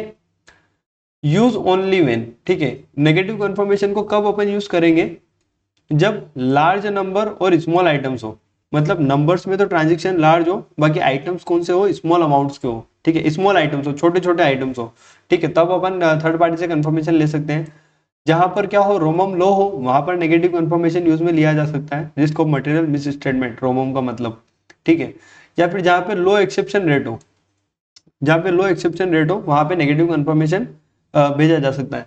देखो क्या होता है ना, जनरल नेगेटिव कंफर्मेशन में भी एक दिक्कत क्या होती है कि हम इधर से क्या है ना कि भेज देते हैं पार्टीज को, बस बहुत सारी पार्टीज क्या होती है ना कि ठीक है वो उनके पास में हैवी वर्कलोड होता है, तो क्या है ना कि वो छोटे छोटे रिप्ले विप्ले देने में ध्यान नहीं देते। इधर आया कि हाँ इस कंपनी का आया कि इसका ऑडिटर कंफर्मेशन रिक्वेस्ट के लिए बोल रहा है, इन्होंने साइड में रखा पेपर, और पता चला कि उस पेपर के ऊपर 4-5 बंडल और रखा गया, तब वो पेपर तो बहुत ही नीचे रह गया है, ठीक है। तब वो पेपर का रिप्ले करे तब तक तो ऑडिट वॉडिट सब खत्म ही हो जाती है, ठीक है। तो इस वजह से क्या होता है ना कि नेगेटिव कंफर्मेशन में क्या होता है कि मान लो कि उन्होंने लिखा था 20,000 का अमाउंट, ठीक है, पर यहाँ पे तो 25,000 बोल रहा है। जैसे लाइबिलिटी के केस में लाइबिलिटी चेक करना चाह रहे थे, उन्होंने लिखा था कि क्या ये कंपनियां कंपनी से आप 20,000 रुपये मांगते हो क्या, पर कंपनी वाले तो बोल रहे थे जिनके पास में डेटा आया था कि हमको तो 25,000 मांगने हैं, ठीक है। तो अब इन्होंने रिप्लाई नहीं किया, इस कंपनी ने रिप्लाई नहीं किया, तो सामने वाले को क्या लगा कि हाँ 20,000 ही मांग रहे होंगे, ठीक है। तो इस केस में क्या होता है, नेगेटिव कंफर्मेशन में ये वाली प्रॉब्लम आ जाती है कि अगर इन्होंने रिप्लाई नहीं किया तो जो सामने जो बंदा है वो क्या मान लेता है कि ठीक है इनका यस है, जो अपन ने रिक्वेस्ट भेजी उसके अंदर इनका यस है, ओके सर, ठीक है। तो देखो नोट क्या है, एक नॉन रेस्पॉन्स और failure to receive response to negative confirmation request does not indicate clearly, ठीक है। वो कुछ क्लियरली इंडिकेट नहीं करता है। क्यों इंडिकेट नहीं करता है, क्योंकि मैंने अभी आपको बताया कि अगर उसने सामने वाले ने अगर 20,000 के लिए बोला और इसने रिप्लाई नहीं किया कि हम 25,000 मांग रहे थे, तो सामने वाला 20,000 को कंफर्म कर देगा, ठीक है। तो नेगेटिव कंफर्मेशन में क्या होना है कि ये इंडिकेट एनीथिंग क्लियरली, मतलब does not indicate anything clearly, कुछ भी क्लियरली इंडिकेट नहीं कर पाता। दैट्स वाई क्या है ना कि नेगेटिव कंफर्मेशन थोड़ा कम रिलायबल होता है as compare to positive confirmation request, ठीक है सर। यहाँ तक हमको समझ में आ गया। ऐसे 505 बहुत ही अच्छा था, बहुत ही अच्छे से समझा दिया। नेक्स्ट ऐसे पे चले, ठीक है। तो इसी के साथ में अपना ऐसे 505 एक्सटर्नल कंफर्मेशन खत्म हो गया। अब अपन पढ़ेंगे ऐसे 510, ठीक है, शायद इनिशियल ऑडिट इंगेजमेंट, ठीक है। वही है initial audit engagement opening balances से रिगार्डिंग, ओपनिंग बैलेंसेस के रिगार्डिंग, ठीक है। तो मतलब ये साइज बराबर है, थोड़ी सी ठीक है, ये साइज बराबर है, कोई कोई प्रॉब्लम नहीं आएगी। ये साइज बराबर है, बस इतना से ही अपना ऐसे है, ये ऐसे भी बहुत जल्दी कंप्लीट हो जाएगा। ओके, ऐसे 510 initial audit engagement opening balances, ठीक है। मतलब इनिशियल ऑडिट इंगेजमेंट हम कहीं पर पहली बार ऑडिट करने जा रहे हैं, ठीक है। तो पहली बार ऑडिट करने जा रहे हैं तो कैसे कैसे क्या मतलब, तो हमसे पहले कोई दूसरा ऑडिटर था, ठीक है, या फिर जिस एंटिटी की हम ऑडिट करने जा रहे हैं उसकी ऑडिट ही पहली बार हो रही है, ठीक है सर। तो मतलब थोड़ा कुछ लिखा हुआ हो तो वो थोड़ा अच्छे से समझा दो। तो देखो बेसिक्स के अंदर अपन ने क्या लिख रखा है इसके अंदर, इनिशियल ऑडिट इंगेजमेंट, ठीक है, क्या होता है, it is an engagement in which either, ठीक है, आइदर मतलब इन दोनों में से कोई एक क्या हो, financial statement for prior period, यानी पिछले सालों के जो फाइनेंशियल स्टेटमेंट है ऑडिटेड बाय प्रीडिसीसर ऑडिटर, ठीक है, यानी कि पुराने ऑडिटर ने, जो पिछला कोई ऑडिटर था इनका, उन्होंने ऑडिट किए थे, प्रीडिसीसर ऑडिटर यानी पुराना ऑडिटर, ठीक है। या फिर और financial statement for prior period not audited, पिछले साल के जो फाइनेंशियल स्टेटमेंट थे वो ऑडिट ही नहीं हुए हैं, ठीक है। मतलब नॉट ऑडिटेड कैसे हो सकता है कि पिछले साल कोई ऑडिटर था नहीं था, तो शायद भगवान को प्यारा हो गया होगा, या फिर क्या है ना कि पिछले साल ही फॉर्म बनी है तो प्रीडिसेसर ऑडिटर होगा ही कहाँ से, financial statement prior period audited ही नहीं थे, ठीक है, वो तब कंपनी ही नहीं थी, ओके। तो देखो ऑब्जेक्टिव क्या है इसके अंदर, opening balances audit evidence whether, ठीक है, ओपनिंग बैलेंसेस के रिगार्डिंग हमको ऑडिट एविडेंस कलेक्ट करने की क्या, whether opening balances contain misstatement, मतलब ओपनिंग बैलेंसेस है कि ओपनिंग बैलेंसेस के अंदर क्या कोई मिस स्टेटमेंट है यानी कोई गलतियां हैं।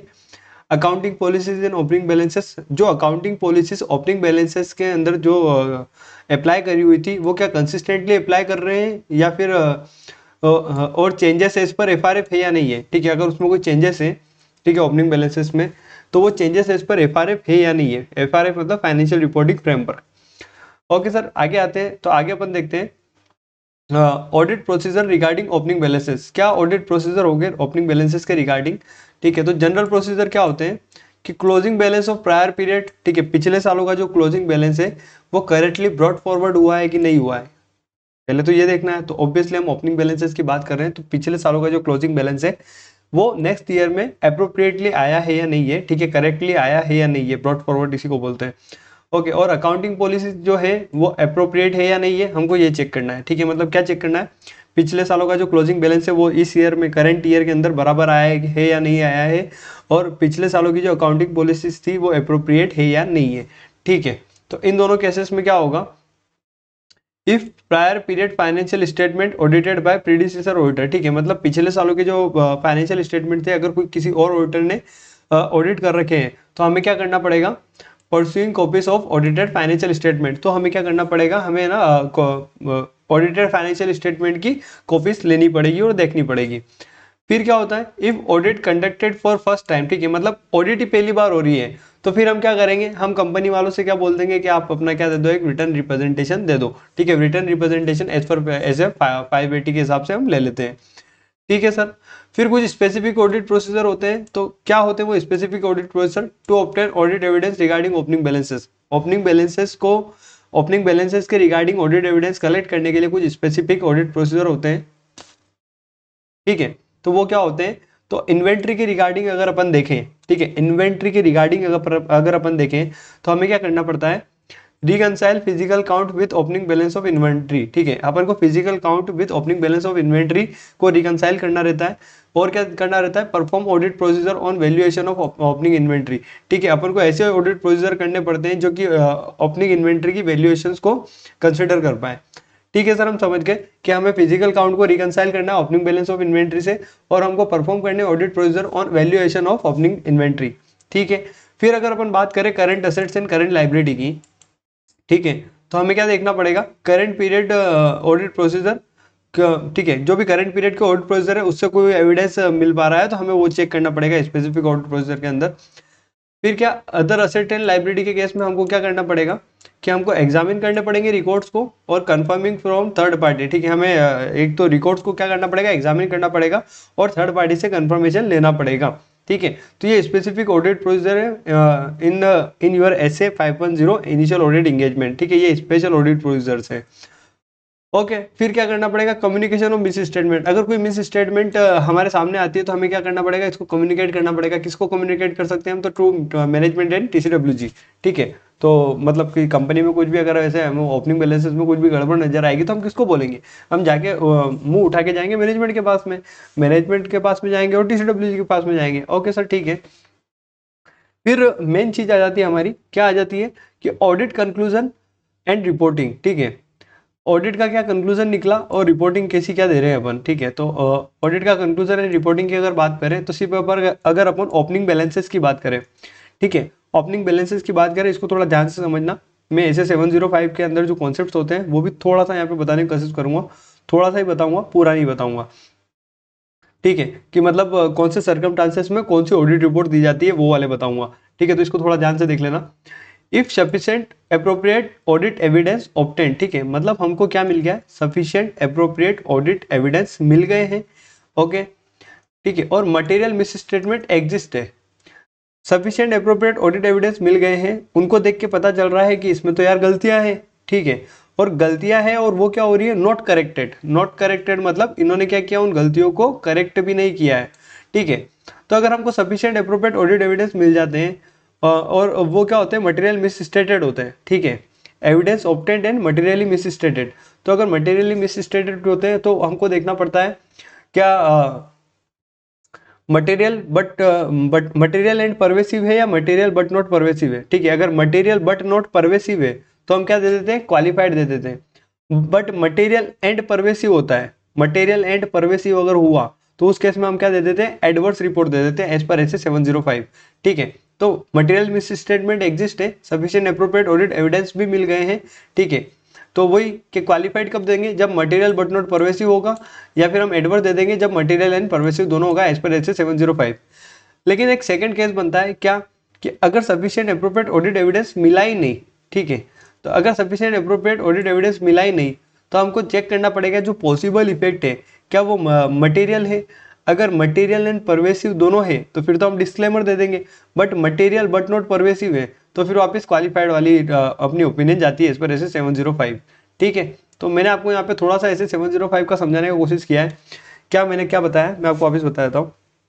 हमारे पास में दो चार्ट निकलते हैं। ठीक है, मतलब दो दो अगर अपन ऐसे 705 की बात करें तो ठीक है, दो ड्रॉ करना, थोड़ी सी स्क्रीन बड़ी कर लेते हैं। एज पर ऐसे 705 दो चार्ट निकलते हैं। ठीक है, इधर आता है क्या आता है कि sufficient appropriate audit evidence obtained, इस तरफ आएगा sufficient appropriate audit evidence not obtained. ठीक है, ऑब्टेंड वाले केस में देखते हैं दो केस बनेंगे वापिस से। ठीक है, इधर क्या आएगा, material but not pervasive qualified report, second में मटेरियल एंड परवेसिव तो इधर आएगा एडवर्स रिपोर्ट। फिर जब अपन इधर बात करेंगे sufficient appropriate audit evidence not obtained, ठीक है, तो अपन क्या देखेंगे, पॉसिबल इफेक्ट। ठीक है, इधर मटेरियल मिस स्टेटमेंट तो होगी नहीं, इसका पॉसिबल इफेक्ट होगा। तो पॉसिबल इफेक्ट अपन जब चेक करेंगे तो क्या वो मटेरियल बट नॉट परवेसिव है तो क्वालिफाइड रिपोर्ट, और अगर मटेरियल एंड परवेसिव है तो डिस्क्लेमर ऑफ ओपिनियन। ठीक है, बट अपन को एक बात ध्यान रखना कि एज पर 705 के हिसाब से जब भी अपन डिस्क्लेमर ऑफ ओपिनियन देते हैं उससे पहले हम ट्राई करते हैं कि विड्रॉल मार ले एंगेजमेंट से। ठीक है, ठीक है सर, हम समझ गए, ये अपन ने स्टार्टिंग में पढ़ा था लेक्चर 1 के अंदर। ओके सर, ठीक है, तो अपन वापस कॉन्सेप्ट पे आ जाते हैं कि ओपनिंग बैलेंसेस के रिगार्डिंग मैंने आपको बता दिया कब कौन सी रिपोर्ट देनी है। फिर अपन जब अकाउंटिंग पॉलिसीज की बात करते हैं तो हमको sufficient appropriate audit evidence obtained हो जाते हैं और अकाउंटिंग पॉलिसीज। ठीक है, अकाउंटिंग पॉलिसीज हम क्या देख रहे हैं कि नॉट कंसिस्टेंटली अप्लाई। ठीक है, अकाउंटिंग पॉलिसी को कंसिस्टेंटली अप्लाई नहीं कर रहे हैं, और या फिर क्या हो रखा है, changes not as per FRF. ठीक है, ये मतलब चेंजेस जो हुए हैं वो as per financial reporting framework नहीं हुए। ठीक है, मैं वापस बोलता हूँ क्या पढ़ा अपन ने, अकाउंटिंग पॉलिसीज के अंदर हमको सफिशिएंट एप्रोप्रिएट ऑडिट एविडेंस मिल गए हैं। ओके, अकाउंटिंग पॉलिसीज को हमने चेक किया है कि नॉट कंसिस्टेंटली अप्लाइज। ठीक है, मतलब पहले कुछ और कर रहे थे अब कुछ और कर रहे हैं, ऐसा कुछ हो रहा है, या फिर चेंजेस एज पर एफआरएफ नहीं है, as per financial reporting framework नहीं है। तो इस केस में हमको क्या देनी पड़ेगी रिपोर्ट, हमको सफिशिएंट एप्रोप्रिएट ऑडिट एविडेंस तो मिल गए थे, तो अगर हमको मिल जाते हैं तो फिर दो ही केस बनते हैं, या तो क्वालिफाइड या फिर एडवर्स। तो ठीक है, हम देख लेंगे कि हमको कौन सी सूटेबल रिपोर्ट है क्वालिफाइड और एडवर्स के हिसाब से एज पर एस 705। ठीक है, तो इसी के साथ में अपना ऐसे 510 कंप्लीट होता है, initial audit engagement in case of opening balances. ठीक है, ठीक है, initial audit engagement opening balances के केस में अपना एसए 510 कंप्लीट होता है। अब अपन आते हैं ऐसे नेक्स्ट ऐसे की तरफ में, एनालिटिकल प्रोसीजर की तरफ में। ठीक है, ऐसे 520। ओके, तो अपन ऐसे 520 देख रहे हैं, 520 एनालिटिकल प्रोसीजर। ठीक है, मतलब 2-5 मिनट का ऐसे है ये, इससे ज़्यादा कुछ नहीं है। क्यों, क्योंकि क्या इंटर में ज़्यादा काम का था, फाइनल में इतना कुछ काम का नहीं है, लेकिन फिर भी ठीक है एमसीक्यू पर्पज से थोड़ा सा देख लेना ठीक रहता है। तो ठीक है, और मेरी भी लिस्ट के अंदर है तो अपन देख ही लेते हैं। तो बेसिक्स क्या है, evaluation of financial information through analysis of plausible relationship among both financial and non financial data. ठीक है, मतलब ये डेफिनेशन याद हो तो कर लेना, नहीं हो तो कोई ऐसे कोई प्रॉब्लमेटिक बात नहीं है, लेकिन ठीक है, एक plausible relationship between both financial and non financial data होता है। ठीक है सर, यहाँ तक तो हमको कोई प्रॉब्लम नहीं है इसके अंदर। It also encompass investigation as identified fluctuation, जो भी आइडेंटिफाइड फ्लक्चुएशन होता है उसके इन्वेस्टिगेशन के रिगार्डिंग ये बात करता है। ठीक है, analytical procedure. Okay sir, consideration to be kept while performing analytical procedure. ठीक है, जब हमको कुछ कंसिडरेशन माइंड के अंदर रखनी पड़ेगी जब हम एनालिटिकल प्रोसीजर करेंगे। ठीक है, मतलब कुछ कंसिडरेशन का टेकन केयर करना पड़ेगा अपने को। ठीक है, तो क्या है, कुछ 3-4 चीज़ें लिखी हुई है। Suitability of substantive analytical procedure. ठीक है, हमको चेक करना पड़ेगा कि क्या सब्सटेंटिव एनालिटिकल प्रोसीजर यहाँ पर सूटेबल है या नहीं है। ठीक है, तो अपन कैसे देखते हैं, अगर रोमम अगर हाई है, रोमम क्या होता है, risk of material misstatement if high, high then substantive analytical procedure is not suitable. जहां पर रोमम अगर हाई होता है तो वहां पे substantive analytical procedure is not good. Okay, फिर क्या देखना पड़ता है अपने को, कंसिडरेशन के अंदर क्या टेकन केयर करनी पड़ती है, रिलायबिलिटी ऑफ डाटा एवेल्युएट। ठीक है, जो भी डाटा को अपन एवेल्युएट कर रहे हैं उसकी रिलायबिलिटी को चेक करते हैं। ठीक है, तो डाटा की रिलायबिलिटी को कैसे चेक कर पाएंगे, तो हमें कुछ 3 चीजें ध्यान में रखनी पड़ेगी। क्या कि सोर्स ऑफ इन्फॉर्मेशन, ठीक है, जहां से हम डाटा कलेक्ट कर रहे हैं वो सोर्स कैसा क्या है, वो सोर्स जेन्युइन है या नहीं है, ऐसा देखना पड़ेगा। फिर क्या देखना पड़ेगा, कंपेरेबिलिटी ऑफ इन्फॉर्मेशन, जो इन्फॉर्मेशन को हम यूज कर रहे हैं क्या वो कंपेरेबल है कि भी नहीं है। ठीक है, तो कंपेरेबिलिटी ऑफ इन्फॉर्मेशन हमको देखना पड़ेगा। फिर और क्या देखना पड़ेगा, nature and control over information. ठीक है, जो भी इन्फॉर्मेशन है उसका नेचर कैसा है और उस पर कंट्रोल कैसे कहते हैं। ठीक है, कंट्रोल अगर अच्छे खासे होंगे तो उसकी रिलायबिलिटी थोड़ी ज़्यादा मानी जाएगी, अगर कंट्रोल बहुत ही बकवास हुए तो रिलायबिलिटी बहुत कम हो जाती है फिर उस डाटा की। ठीक है, तो कंट्रोल के बेसिस पे भी हम इन्फॉर्मेशन की रिलायबिलिटी पे सवाल खड़ा कर सकते हैं। ठीक है सर, यहाँ तक कोई प्रॉब्लम नहीं है। ये 3 पॉइंट भी हो गए। फिर क्या होता है, develop expectations from recorded amount. ठीक है, जो भी रिकॉर्डेड अमाउंट है उसकी एक्सपेक्टेशंस को हमको डेवलप करना पड़ेगा। ठीक है, और उसको भी कंसिडर करना पड़ता है। और फिर फोर्थ में क्या आता है, determine the difference that is acceptable. हमको एक डिफरेंस निकालना पड़ता है। ठीक है, प्लॉजिबल रिलेशनशिप अपन निकालते हैं ना एनालिटिकल प्रोसीजर में, तो हमको एक डिफरेंस निकालना पड़ेगा जो कि एक्सेप्टेबल हो, वो हमको डिटरमाइन करना पड़ेगा। ओके सर, ठीक है, यहाँ तक कोई प्रॉब्लम नहीं है। फिर क्या आता है, investigate result of analytical procedure. जब हम एनालिटिकल प्रोसीजर के जो रिजल्ट आते हैं उसको इन्वेस्टिगेट करते हैं, तो if difference from expected value significant. ठीक है, मतलब जो हमारी एक्सपेक्टेड वैल्यू थी अगर उससे कोई डिफरेंस आता है और वो अगर सिग्निफिकेंट होता है, ठीक है, जो हमने एक्सपेक्ट करी थी वैल्यू उससे डिफरेंस आता है। ठीक है, जो हमने एक्सपेक्ट करी थी और जो एक्चुअल में डिफरेंस आया है अगर वो सिग्निफिकेंट है, तो ऑडिटर क्या करेगा, इंक्वायरी करेगा मैनेजमेंट के साथ में और अदर ऑडिट प्रोसीजर को क्या करेगा, परफॉर्म करेगा। ओके सर, ठीक है, तो इसके बाद क्या, तो इसके बाद कुछ नहीं है, इसके बाद में एसए 520 अपना कंप्लीट है। अब अपन चलेंगे नेक्स्ट एसए की तरफ, ऑडिट सैम्पलिंग की तरफ। ठीक है, तो मैं वापस बताता हूँ, एसए 520 इंटर में ज़्यादा काम का है, फाइनल में थोड़ा कम काम का है, लेकिन फिर भी मैंने लिस्ट में डाल रखा है तो थोड़ा बहुत काम का तो है। 530 भी सेम, इंटर में ज़्यादा काम का है, फाइनल में थोड़ा कम काम का है, लेकिन क्या है ना कि एमसीक्यू पर्पज से थोड़ा ठीक है। तो एमसीक्यू पर्पज से थोड़ा ठीक है, तो इसीलिए 530 अपने यहाँ पे दे रखा है। और हो सकता है कि क्वेश्चन के हिसाब से भी थोड़ा बहुत एक आध क्वेश्चन कोई हो इसका अच्छा खासा। तो अपन देख लेते हैं एसए 530 ऑडिट सैम्पलिंग। ठीक है, तो ऑडिट सैम्पलिंग अपन एसए 530 देखते हैं। तो ठीक है, इसके बेसिक्स से अपन बात करते हैं। ठीक है, तो ऑडिट सैम्पलिंग क्या होता है, ऑडिट सैम्पलिंग, ठीक है, मैं एक बार मुझको देखने दो कि थोड़ी साइज बड़ी करनी चाहिए। ओके,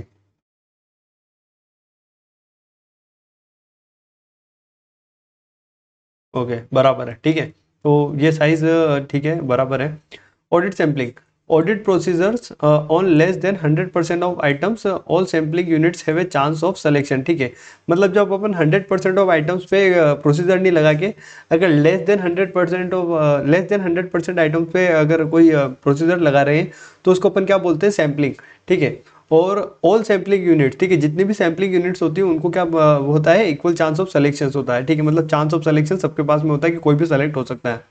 फिर अपन बात करते हैं ऑडिट सैम्पलिंग के अंदर। ठीक है, ऐसे 530 के अंदर तो एक पॉपुलेशन वर्ड आता है। तो पॉपुलेशन का मतलब क्या होता है, entire set of data from which sample is selected. ठीक है, मतलब ऐसा सेट ऑफ डाटा जहां से सैंपल कलेक्ट करेंगे उसको अपन क्या बोल देंगे, पॉपुलेशन बोल देंगे। फिर एक आता है वर्ड टॉलरेबल मिस स्टेटमेंट। ठीक है, तो monetary amount set bye auditor not exceed actual miss statement. ठीक है, तो टॉलरेबल मिस स्टेटमेंट क्या होता है, एक मॉनिटरी अमाउंट होता है जो कि ऑडिटर सेट करता है जो कि एक्चुअल मिस स्टेटमेंट को एक्सीड ना करे, तो उसको अपन क्या बोल देंगे, टॉलरेबल मिस स्टेटमेंट की वहां तक के लेवल की जो भी मिस स्टेटमेंट होगी उसको हम टॉलरेट कर देंगे, उसको ऐसा कोई ध्यान नहीं देंगे, ऐसा कोई हम उस पर ध्यान नहीं देंगे। फिर क्या आता है, सैम्पलिंग रिस्क या फिर risk factor in sampling techniques. ठीक है, मतलब सैम्पलिंग की क्या रिस्क है या फिर क्या रिस्क फैक्टर है सैम्पलिंग टेक्निक्स के अंदर। तो देखो है ना, दो तरीके की रिस्क आती है।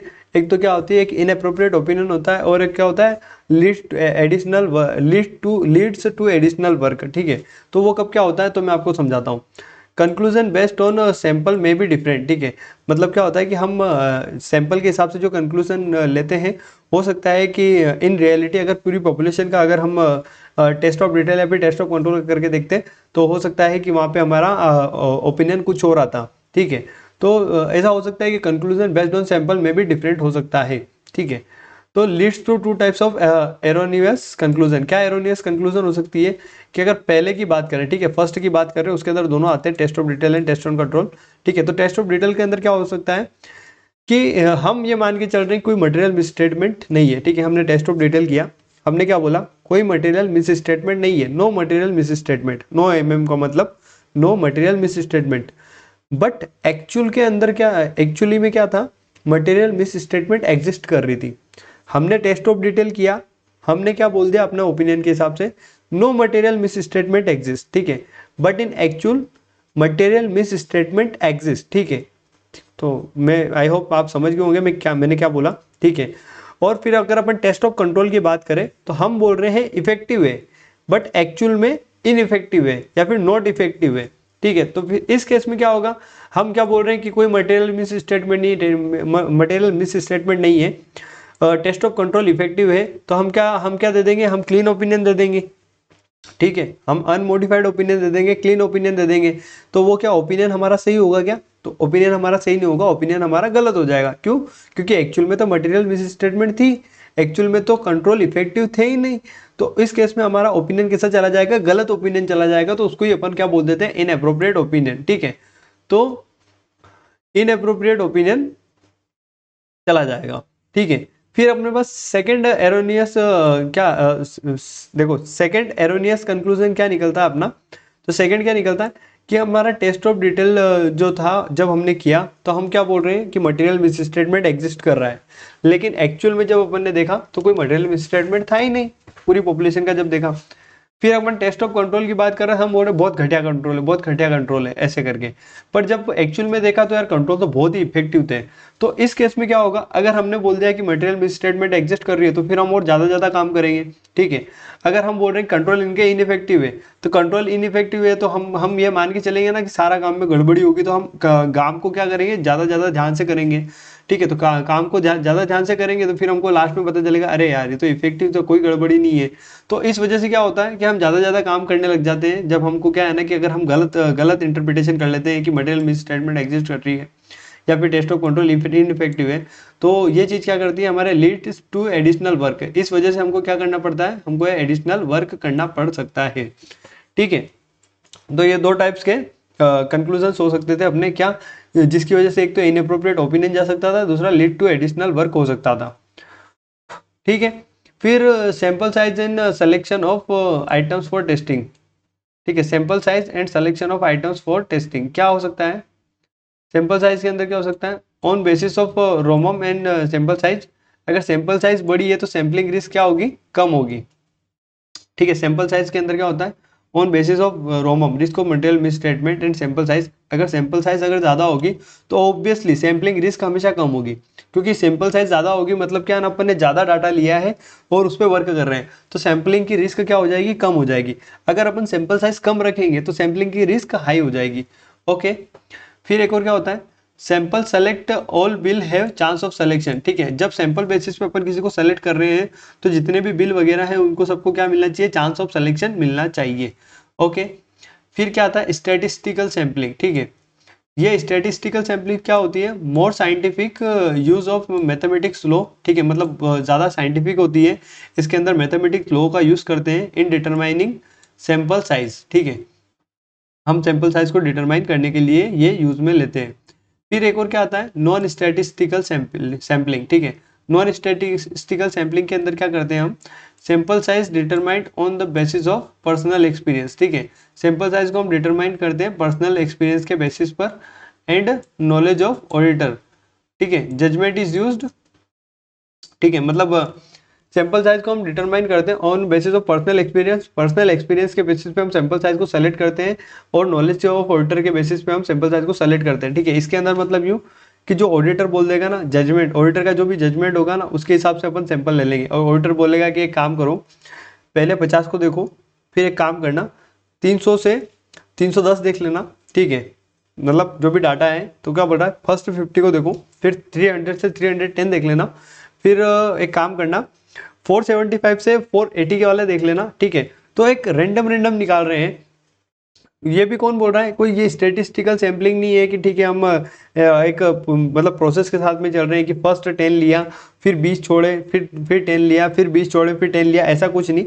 बिल्कुल ही नॉन स्टेटिस्टिकल सैम्पलिंग की, जैसे कि ऑडिटर ने जो बोल दिया अपने प्रोफेशनल जजमेंट के हिसाब से कि ये 5 निकालो, ये 10 निकालो, ये 5 निकालो, ऐसे करके काम चल रहा है, तो ये भी हो सकता है नॉन स्टेटिस्टिकल सैम्पलिंग। ठीक है, फिर क्या होता है देखो, principal method of selection of sample collecting sample. ठीक है, कुछ प्रिंसिपल मेथड्स होते हैं, तो क्या क्या प्रिंसिपल मेथड्स होते हैं, तो जनरली 2-3 तो कुछ अच्छे नाम्स होते हैं, उसके बाद तो ठीक है नाम होते हैं, बस याद रखना पड़ता है। एक होती है रैंडम सैम्पलिंग। रैंडम सैम्पलिंग में क्या होता है, रैंडम नंबर जनरेटर होता है, मतलब कोई भी एक रैंडम नंबर आ गया, ठीक है, 1000 लोगों का डाटा है, एक रैंडम नंबर सेलेक्ट कर लिया, ठीक है, रैंडम नंबर आया कि 420, ठीक है, तो 420 नंबर पे जिसकी एंट्री हो उसको अच्छे से देखो, चेक करो क्या कोई गड़बड़ी तो नहीं है। ठीक है, एक रैंडम नंबर आ गया 511, तो 511 नंबर पे किसका नाम वगैरह क्या आ रहा है, बिल्कुल अच्छे से चेक करो, उसका बिल सबसे सब कुछ ध्यान से देखो। ठीक है, तो ये होती है रैंडम सैम्पलिंग। फिर होती है एक सिस्टमेटिक सिलेक्शन। ठीक है, सिस्टमेटिक सिलेक्शन क्या होता है, sampling unit divided by sample size. ठीक है, जो सैम्पलिंग यूनिट होती है उसको अपन सैंपल साइज से क्या कर देते हैं, डिवाइड कर देते हैं। ठीक है, तो उस हिसाब से अपन क्या कर सकते हैं, डाटा को ले सकते हैं। ठीक है, सैंपल्स को अपन कलेक्ट कर सकते हैं मतलब।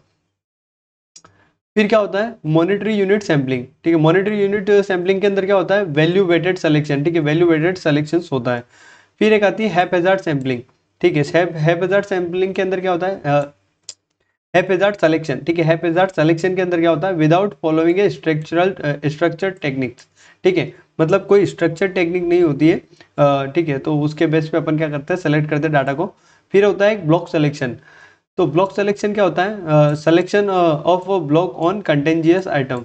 ठीक है, मतलब कोई कंटेंजियस आइटम्स होते हैं उनका ब्लॉक हम डायरेक्टली सेलेक्ट कर लेते हैं, उसको बोलते हैं ब्लॉक सिलेक्शन। फिर एक वर्ड आता है स्ट्रेटिफिकेशन। ठीक है, स्ट्रेटिफिकेशन क्या होता है, डिवाइडिंग पॉपुलेशन इनटू सब पॉपुलेशन। ठीक है, मतलब एक बहुत बड़ी पॉपुलेशन है उसको क्या करते हैं हम, छोटी छोटी पॉपुलेशंस के अंदर डिवाइड कर देते हैं, तो उसको बोलते हैं हम स्ट्रेटिफिकेशन। और उस जो सब पॉपुलेशन होती है फिर हम उस पर सैम्पलिंग वैम्पलिंग वाला काम करते हैं। ठीक है, मतलब पहले बड़ी पॉपुलेशन को छोटी छोटी पॉपुलेशन में डिवाइड किया, और छोटी छोटी पॉपुलेशन से उन सब का क्या कर रहे हैं, अब अपन सैम्पलिंग वैम्पलिंग करके उनका डाटा निकाल रहे हैं। ठीक है, और उन पे ऑडिट सैम्पलिंग वाला प्रोसीजर लगा रहे हैं सबके ऊपर। तो यूजेस ऑफ स्ट्रेटिफिकेशन। ठीक है, स्ट्रेटिफिकेशन का यूज कहाँ कहाँ हो सकता है, तो सैंपल साइज जब रिड्यूस हो तब कर सकते हैं। ठीक है, लार्ज वॉल्यूम आइटम्स और एफर्ट्स ज़्यादा लग रहे हो तब कर सकते हैं। Miss statement projected for each stratum separately. ठीक है, जो भी मिस स्टेटमेंट है हमने जो प्रोजेक्टेड करी है, मतलब जो निकाली है हर स्टेटम के लिए सेपरेटली निकाली है, तो हम यहाँ पे यूज़ कर सकते हैं स्ट्रेटिफिकेशन। फिर क्या हो सकता है, देखो evaluation of result of audit sampling. जब हम इवेल्युएट करते हैं ऑडिट सैम्पलिंग के रिजल्ट्स को, तो उस केस में क्या होता है, ऑडिटर इवेल्युएट करता है रिजल्ट ऑफ सैंपल। ठीक है, सी करता है मतलब देखता है whether sampling reasonable basis for entire population, कि क्या सैम्पलिंग करना मतलब रीजनेबल बेसिस तो दे रही है ना इंटायर पॉपुलेशन के लिए कि नहीं दे रही है। फिर देखो, if auditor conclude no reasonable basis about population auditor में। ठीक है, अगर ऑडिटर कंक्लूड करता है कि कोई रीजनेबल बेसिस नहीं आ रही है, पॉपुलेशन जो भी ऑडिटर ने निकाली है, ठीक है, रीजनेबल बेसिस नहीं आ रहा है, तो ऑडिटर क्या कर सकता है, रिक्वेस्ट मैनेजमेंट टू इन्वेस्टिगेट। ठीक है, मैनेजमेंट को रिक्वेस्ट करता है कि आप रिक्वेस्ट कर सकता है कि आप इन्वेस्टिगेट करो, identify misstatement to correct them. ठीक है, और आइडेंटिफाई जो भी मिस स्टेटमेंट है उनको क्या बोल सकता है कि आप इनको करेक्ट करो। फिर क्या हो सकता है, nature timing extent of further audit procedure and extend sample size. ठीक है, मतलब फर्दर ऑडिट प्रोसीजर के नेचर टाइमिंग एक्सटेंड को चेंज कर सकता है, और सैंपल साइज को क्या कर सकता है, एक्सटेंड कर सकता है, यानी बढ़ा सकता है। तो इसी के साथ में अपना सैम्पलिंग वाला ऐसे 530 कंप्लीट हो गया है। ठीक है, तो अच्छा खासा ऐसे ठीक ठाक, ऐसे ज़्यादा आएगा नहीं, बट जितना आएगा उतना मैंने आपको बता दिया है। ओके सर, ठीक है, तो अब अपन नेक्स्ट ऐसे की तरफ बढ़ते हैं, 540। ठीक है, तो 540 थोड़ा अच्छा खासा है ना। ठीक है, थोड़ा सा छोटा करना पड़ेगा। Auditing accounting estimate including fair value accounting estimate and related disclosure. ठीक है, auditing accounting estimate including fair value accounting estimate and related disclosure, ऐसे 540। ओके सर, ठीक है, ऐसे 540 है, तो ऐसे 540 है, तो इसको थोड़ा सा आप लोग एडजस्ट कर लेते हैं, ताकि क्या है कि हमको सही से दिख जाए। ठीक है, थोड़ा बहुत सही से दिख रहा है, ये वाला ऐसे क्या है ना कि वैसे सही से शायद फोटो क्लिक नहीं हुआ था, इस वजह से सही से दिख नहीं पा रहा है, बट इतना जितना दिख रहा है उतना काफ़ी है। उतना काफ़ी है। हाँ, उतना काफ़ी है। ठीक है, तो अपन ऐसे 540 अपन स्टार्ट करते हैं। ओके, तो ऐसे 540 अपन बात कर रहे हैं, auditing accounting estimate including fair value accounting estimate and related disclosure. ठीक है, तो इस ऐसे के अंदर अपन क्या पढ़ने वाले हैं, तो अपन डायरेक्टली पढ़ के ही देख लेते हैं अपन क्या पढ़ने वाले हैं। ठीक है, मतलब क्या पढ़ने वाले हैं अपन डायरेक्टली देख लेते हैं और फिर अपन पढ़ लेते हैं कि एक्चुअल में क्या लिखा हुआ है इस ऐसे के अंदर। तो बेसिक्स क्या बोलता है, अकाउंटिंग एस्टिमेट क्या होता है, some item precisely not measure appropriate amount, उसका अपन चेक कर सकते हैं। ठीक है, मतलब कहने का मतलब क्या है कि कुछ ऐसे आइटम्स होते हैं जिनको अपन प्रिसाइसली मेजर नहीं कर सकते। प्रिसाइसली मेजर नहीं कर सकते मतलब एग्जैक्ट अमाउंट नहीं बता सकते, सिर्फ अपन एक अप्रोप्रिएट अजम्पशन लगा सकते हैं, अप्रोप्रिएट अमाउंट बता सकते हैं कि हाँ मतलब ये अमाउंट हो सकता है। ठीक है, तो कुछ काइंड्स ऑफ अकाउंटिंग एस्टिमेट्स होते हैं।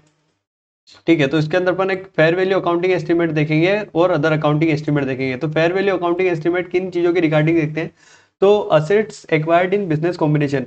ठीक है, तो बिजनेस कॉम्बिनेशन के अंदर जब असेट एक्वायर्ड करते हैं तब अपन को एक फेयर वैल्यू वाला कॉन्सेप्ट देखना पड़ता है। ठीक है, मैं मान के चल रहा हूँ कि आपको पता होगा, है ना, इंड एस 103 के हिसाब से बिजनेस कॉम्बिनेशन। ओके, फिर in case of exchange of asset, ठीक है, जब असेट्स का एक्सचेंज होता है जो कि नॉन मॉनेटरी होता है, ठीक है, तो उस केस में भी अपन को अकाउंटिंग एस्टीमेट देखना पड़ता है फेयर वैल्यू को। शेयर बेस्ड पेमेंट के केस में भी अपन फेयर वैल्यू निकालते हैं। फाइनेंशियल इंस्ट्रूमेंट के केस में भी अपन फेयर वैल्यू निकालते हैं। Fair market value of inventory, इस केस में भी अपन फेयर वैल्यू निकालते हैं। मतलब सारे के सारे एफआर के कॉन्सेप्ट्स आ गए। ठीक है, मतलब एफआर के चैप्टर के नाम नाम है अपने। ओके सर, ठीक है, यहाँ तक कोई प्रॉब्लम नहीं है। Financial instrument end S 109। ठीक है, एक्सचेंज ऑफ असेट्स शायद पीपीई के अंदर आता है। शेयर बेस्ड पेमेंट अपने आप में एक चैप्टर है। Asset acquired in business combination end S 103 अपने आप में एक चैप्टर है। Fair market value of inventory end S 2, ठीक है, अपने आप में एक चैप्टर है। मतलब सारे के सारे इंड एस वाले नाम आ चुके हैं यहाँ पे। अदर अकाउंटिंग एस्टिमेट में क्या होते हैं, प्रोविजन फॉर बैड डेब्ट अपन बनाते हैं, प्रोविजन फॉर वारंटी अपन बनाते हैं, प्रोविजन फॉर लिटिगेशन अपन बनाते हैं, प्रोविजन फॉर ग्रेचुइटी अपन बनाते हैं, depreciation method and useful life अपन जब निकालते हैं, ठीक है, तो वो अदर अकाउंटिंग एस्टिमेट के अंदर कवर हो जाते हैं। ठीक है, फिर उसके बाद अपन आते हैं नेचर ऑफ अकाउंटिंग एस्टिमेट। ठीक है, कोई नेचर क्या होता है अकाउंटिंग एस्टिमेट का, तो कुछ के अंदर क्या होता है विथ लो एस्टिमेशन सर्टेनिटी होती है, और कुछ के अंदर क्या होती है हाई एस्टिमेशन सर्टेन अनसर्टेनिटी होती है। ठीक है, तो विथ लो एस्टिमेशन अनसर्टेनिटी के केस में क्या क्या आते हैं, कौन कौन से कवर होते हैं, तो जो वैसे ऐसे बिजनेस कवर होते हैं जो कि क्या होते हैं कॉम्प्लेक्स नहीं होते हैं, नॉट कॉम्प्लेक्स होते हैं। फिर सेकंड नंबर पे क्या होता है, accounting estimate frequently made relate to routine transactions. ऐसे अकाउंटिंग एस्टिमेट जो कि फ्रीक्वेंटली मेड होते हैं, ठीक है, मतलब ऐसे एस्टिमेट जो कि अपन तो बार बार बना रहे हैं, और रिलेट टू रूटीन ट्रांजेक्शन, ठीक है, जो कि रूटीन ट्रांजेक्शन से रिलेट करते हैं, तो उस केस में हमारी एस्टिमेशन अनसर्टेनिटी क्या होती है, बहुत लो रहती है। क्यों, क्योंकि क्या है ना कि हम बार बार इनको बना रहे हैं तो हमको आइडिया हो जाता है। फिर अकाउंटिंग एस्टिमेट जिसका डाटा क्या होता है रेडिली अवेलेबल होता है, तो उस केस में लो एस्टिमेशन अनसर्टेनिटी रहती है। Fair value accounting estimate measurement method as per financial reporting framework simple है। ठीक है, फेयर वैल्यू का जो एस्टिमेशन है, अगर उसका मेजरमेंट मेथड जो है एज पर एफआरएफ है, फाइनेंशियल रिपोर्टिंग फ्रेमवर्क है, और सिंपल है, तो अगर सिंपल है और एज पर एफआरएफ है, तो फिर तो क्या होता है उसके अंदर लो एस्टिमेशन अनसर्टेनिटी होती है। ठीक है, मतलब क्या है ना कि एरर होने के चांसेस थोड़े कम हो जाते हैं। फिर fair value of accounting estimate measurement model well known है। ठीक है, मतलब वेल नोन मॉडल का मतलब क्या है ना कि ठीक है जाना माना मॉडल है। जैसे कि अगर अपन डेप्रिसिएशन की बात करें, तो एसएलएम मेथड और डब्ल्यूडीवी मेथड जाने माने मेथड्स होते हैं। ठीक है, तो इनसे जब अपन डेप्रिसिएशन निकालते हैं तो ठीक है अपन मान के चलते हैं कि सब जगह सेम ही चलता है, तो कोई प्रॉब्लम नहीं आती। ठीक है, तो मैं खाली एक एग्जांपल दे रहा हूँ आपको। तो इस टाइप से कुछ वेल नोन मॉडल्स हैं, तो कोई प्रॉब्लम नहीं है। लेकिन फिर क्या है ना, कोई एक पेचीदा सा मॉडल आ जाए जो जो कभी यूज में लिया और खाली एक अलग से यूज में ले रहे हैं, तो उस केस में हाई एस्टिमेशन अनसर्टेनिटी रहती है। तो ये अभी अपन सारे क्या देखे, अपन ने लो एस्टिमेशन अनसर्टेनिटी वाले देखे हैं ना ये सारे केसेस। अब अपन देखते हैं विथ हाई एस्टिमेशन अनसर्टेनिटी वाले केस। तो accounting estimated highly dependent upon judgement. ठीक है, ऐसे अकाउंटिंग एस्टीमेट जो कि जजमेंट पे डिपेंड करते हैं, हाईली डिपेंडेंट। ठीक है, हाईली डिपेंडेंट होते हैं जजमेंट पे। कौन से वो होते हैं, आउटकम ऑफ पेंडिंग लिटिगेशन। ठीक है, कोर्ट के केसेस का क्या होता है कि जो जज के ऊपर डिपेंड करता है कि उनका क्या जजमेंट रहने वाला है। ठीक है, तो वो हाईली एस्टिमेशन अनसर्टेनिटी के अंदर कवर होता है। क्यों? क्योंकि क्या है ना कि उनका जो ठीक है आउटकम होता है वो किसके ऊपर डिपेंड करता है, वो जो जज बैठा होता है हमारे सामने, ठीक है, कोर्ट में जो जज बैठा होता है उस जज के अंडरस्टैंडिंग के ऊपर डिपेंड करता है। ठीक है, तो लिटिगेशन का क्लेम को हम 100% एश्योर नहीं कर सकते कि हमारे फेवर में आएगा या फिर अगेंस्ट में आएगा। It is totally depend upon जज। ओके, ठीक है, फिर अपन सेकंड करते हैं, accounting estimate not calculated using recognised measurement techniques. ठीक है, अगर कोई अकाउंटिंग एस्टिमेट है जिनको अपन ने कैलकुलेट किया है, जिनको अपन ने कैलकुलेट किया है, तो वो जो कैलकुलेशन का जो मेथड्स था या टेक्निक्स थी वो रिकॉग्नाइज नहीं है, तो रिकॉग्नाइज नहीं है तो वहाँ पे हमारी एस्टिमेशन अनसर्टेनिटी कैसी हो जाएगी, हाई एस्टिमेशन अनसर्टेनिटी हो जाएगी। ठीक है, फिर अगर अपन और आगे देखें तो accounting estimate review indicates substantial difference. ठीक है, तो जो अकाउंटिंग एस्टिमेट है जिनका रिव्यू अपन ने किया है वो इंडिकेट करता है सब्सटेंशियल डिफरेंस, तो उस केस में हमारी हाई एस्टिमेशन अनसर्टेनिटी दिखती है। फिर fair value accounting estimate highly specialise model is use. ठीक है, मतलब हमने क्या किया, बहुत ही स्पेशलाइज मॉडल यूज करने लग गए, तो उस केस में हमारी क्या हो जाएगी, एस्टिमेशन अनसर्टेनिटी काफी हाई हो जाएगी। ठीक है, फिर अपन नेक्स्ट टॉपिक के ऊपर आते हैं। तो नेक्स्ट टॉपिक क्या बोलता है, risk assessment procedure to assess ROMM. ठीक है, जो हमारा रिस्क असेसमेंट प्रोसीजर होगा जिससे हम रोमम को असेस करेंगे, तो वो कैसे क्या करेंगे, तो हमको ऑब्टेन अंडरस्टैंडिंग ऑफ फॉलोइंग, हमको कुछ चीज़ों की अंडरस्टैंडिंग लेनी पड़ेगी। ठीक है, कुछ चीज़ों की अंडरस्टैंडिंग लेनी पड़ेगी, दो तीन चीज़ों की। तो पहला तो क्या है, फाइनेंशियल रिपोर्टिंग फ्रेमवर्क जो कि रिक्वायरमेंट है उनकी अंडरस्टैंडिंग लेनी पड़ेगी। सेकेंड, हमको क्या करना पड़ेगा, how management identify transactions give rise to need accounting estimate. Management कैसे आइडेंटिफाई कर रहा हूँ ट्रांजेक्शन को जिनके अंदर अकाउंटिंग एस्टिमेट राइज हो रहे हैं। ठीक है, ये चेक करना पड़ेगा, इसकी अंडरस्टैंडिंग लेनी पड़ेगी। थर्ड क्या करना पड़ेगा, estimation making process by management. Management का जो एस्टिमेशन मेकिंग प्रोसेस है वो कैसे क्या है।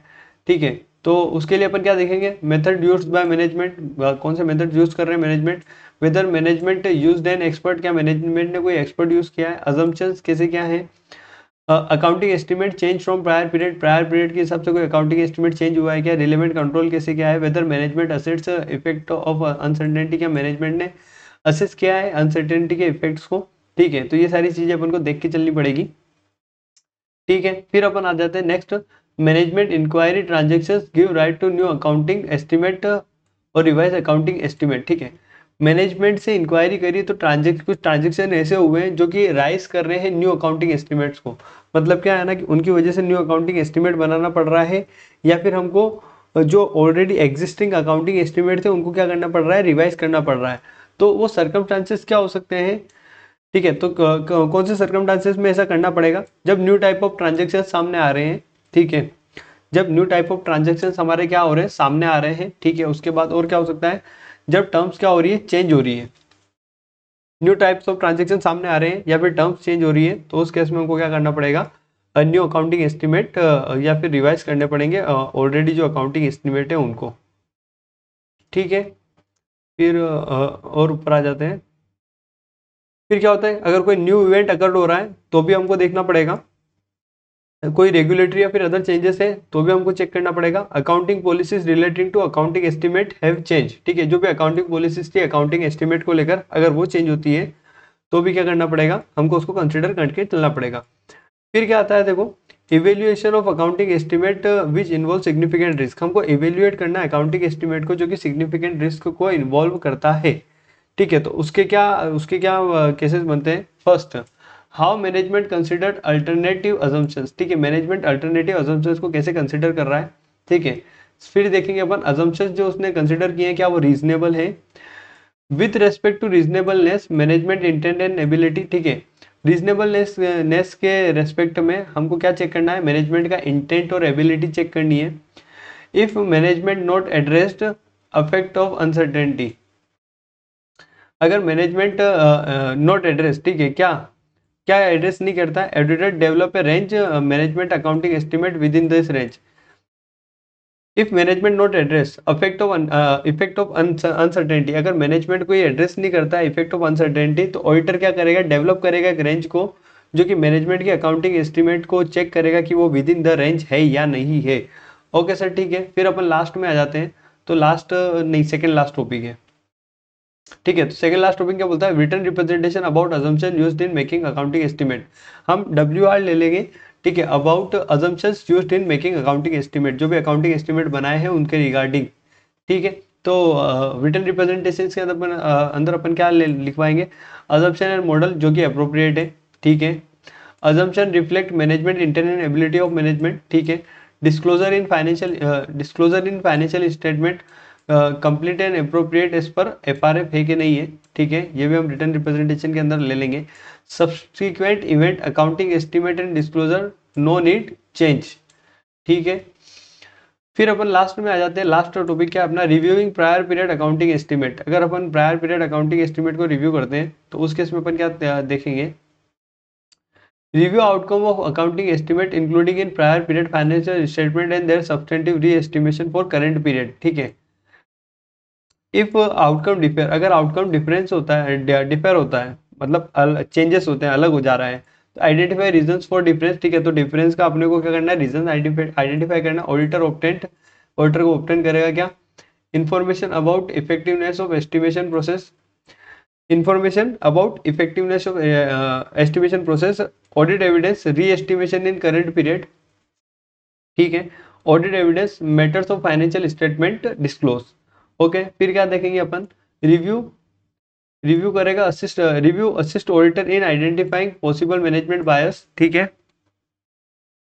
और however review prior period management judgement questions not arise, ठीक है। तो इसी के साथ में अपना ऐसे 540 कंप्लीट होता है।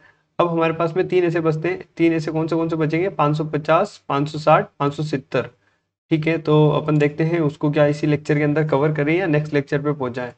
तो ये तो हो जाएगा 550, ये हो जाएगा 560, ये हो जाएगा 570, ठीक है। और एक बार 570 हो गया तो अपना अपनी साइड से कवर है, ठीक है। तो इसको भी अपन सेम वीडियो के अंदर रखते हैं, ठीक है। 550, 560 और 570 को भी अपन सेम वीडियो के अंदर ही रखते हैं। वीडियो थोड़ी लंबी चली जाएगी बट नो प्रॉब्लम, ठीक है। तो प्रॉब्लम नहीं है, हम क्या है ना कि एक ही वीडियो के अंदर हो जाएगी, 2-2.5 घंटे का लेक्चर हो जाएगा तो हो जाएगा।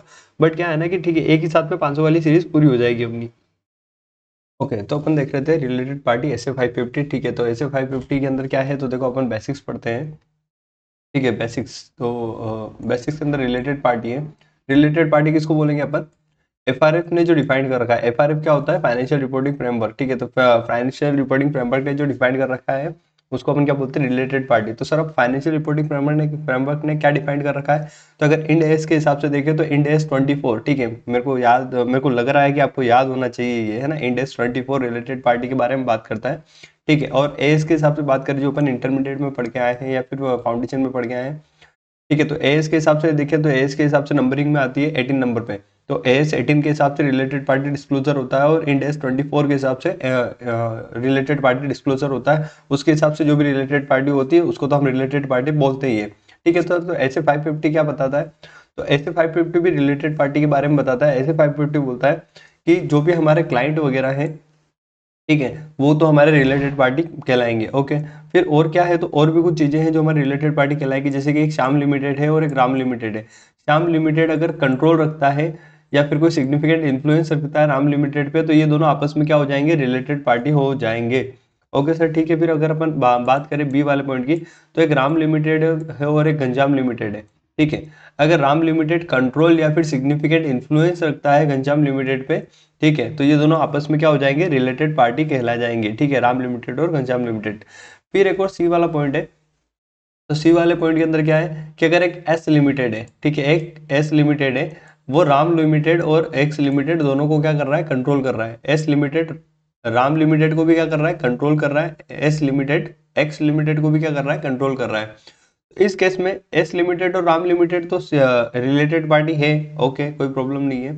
एस लिमिटेड और एक्स लिमिटेड आपस में रिलेटेड पार्टी है, कोई प्रॉब्लम नहीं है। क्या राम लिमिटेड और एक्स लिमिटेड भी रिलेटेड पार्टी है, तो ऑब्वियसली है। क्यों, क्योंकि क्या इनका एक कॉमन पर्सन क्या है, रिलेटेड पार्टी है। दैट्स वाई ये Ram limited and x limited आपस में क्या है, रिलेटेड पार्टीज है, ओके सर, ठीक है। फिर अपन आगे आते हैं, तो मिस्टर राम, ठीक है, ओनर है राम लिमिटेड का, ओके।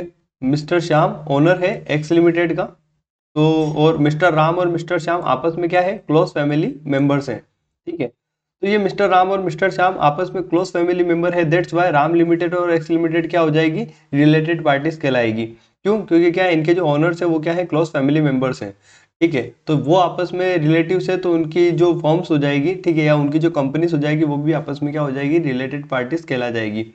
ओके, ठीक है, लेकिन मेन चीज तो ये गवर्नमेंट वाली आती है कि अगर कोई गवर्नमेंट है, ठीक है, अगर गवर्नमेंट ने कंट्रोल कर रखा है राम लिमिटेड पे, तो गवर्नमेंट और राम लिमिटेड आपस में क्या है, रिलेटेड पार्टीज है। ओके, अगर गवर्नमेंट ने कंट्रोल कर रखा है एक्स लिमिटेड पे, तो गवर्नमेंट और एक्स लिमिटेड आपस में क्या है, रिलेटेड पार्टीज है, कोई प्रॉब्लम नहीं है।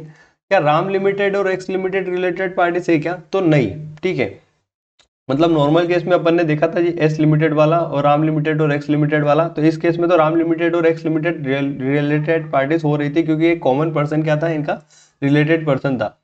लेकिन इस केस में कॉमन पर्सन कौन होगी, गवर्नमेंट होगी। अगर गवर्नमेंट कॉमन पर्सन होती है तो फिर ये जो एंटिटीज जो होती है ना लास्ट वाली, राम लिमिटेड और एक्स लिमिटेड, ये आपस में कभी भी रिलेटेड पार्टीज नहीं कहलाएगी। क्यों? क्योंकि गवर्नमेंट तो बहुत बहुत सारी जगह इन्फ्लुएंस रखती है, कंट्रोल रखती है। ठीक है, तो क्या सबको आपस में रिलेटेड पार्टीज कर दें क्या? तो सबको आपस में रिलेटेड पार्टीज नहीं कर सकते। फिर नीचे एक नोट लिख रखा है, however if Ram limited and x limited significant transaction और share resources with each other than related parties, अगर राम लिमिटेड और एक्स लिमिटेड क्या कर रहे होते हैं, सिग्निफिकेंटली ट्रांजेक्शन कर रहे होते हैं या फिर शेयर कर रहे होते हैं अपने रिसोर्सेज एक दूसरे के साथ में, तो फिर हम इनको रिलेटेड पार्टीज बोल सकते हैं। ठीक है सर, यहाँ तक तो कोई प्रॉब्लम नहीं है, ये हमको समझ में आ गया कौन कौन रिलेटेड पार्टी कहलाएगा, कौन कौन नहीं कहलाएगा।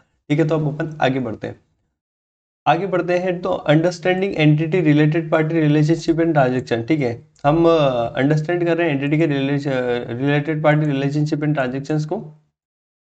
ठीक है, तो कैसे कर सकते हैं हम, अंडरस्टैंडिंग कैसे लेंगे? तो हम क्या करेंगे, इंक्वायरी ऑफ मैनेजमेंट, मैनेजमेंट से इंक्वायरी लेंगे क्या, related party relationships and related party transactions.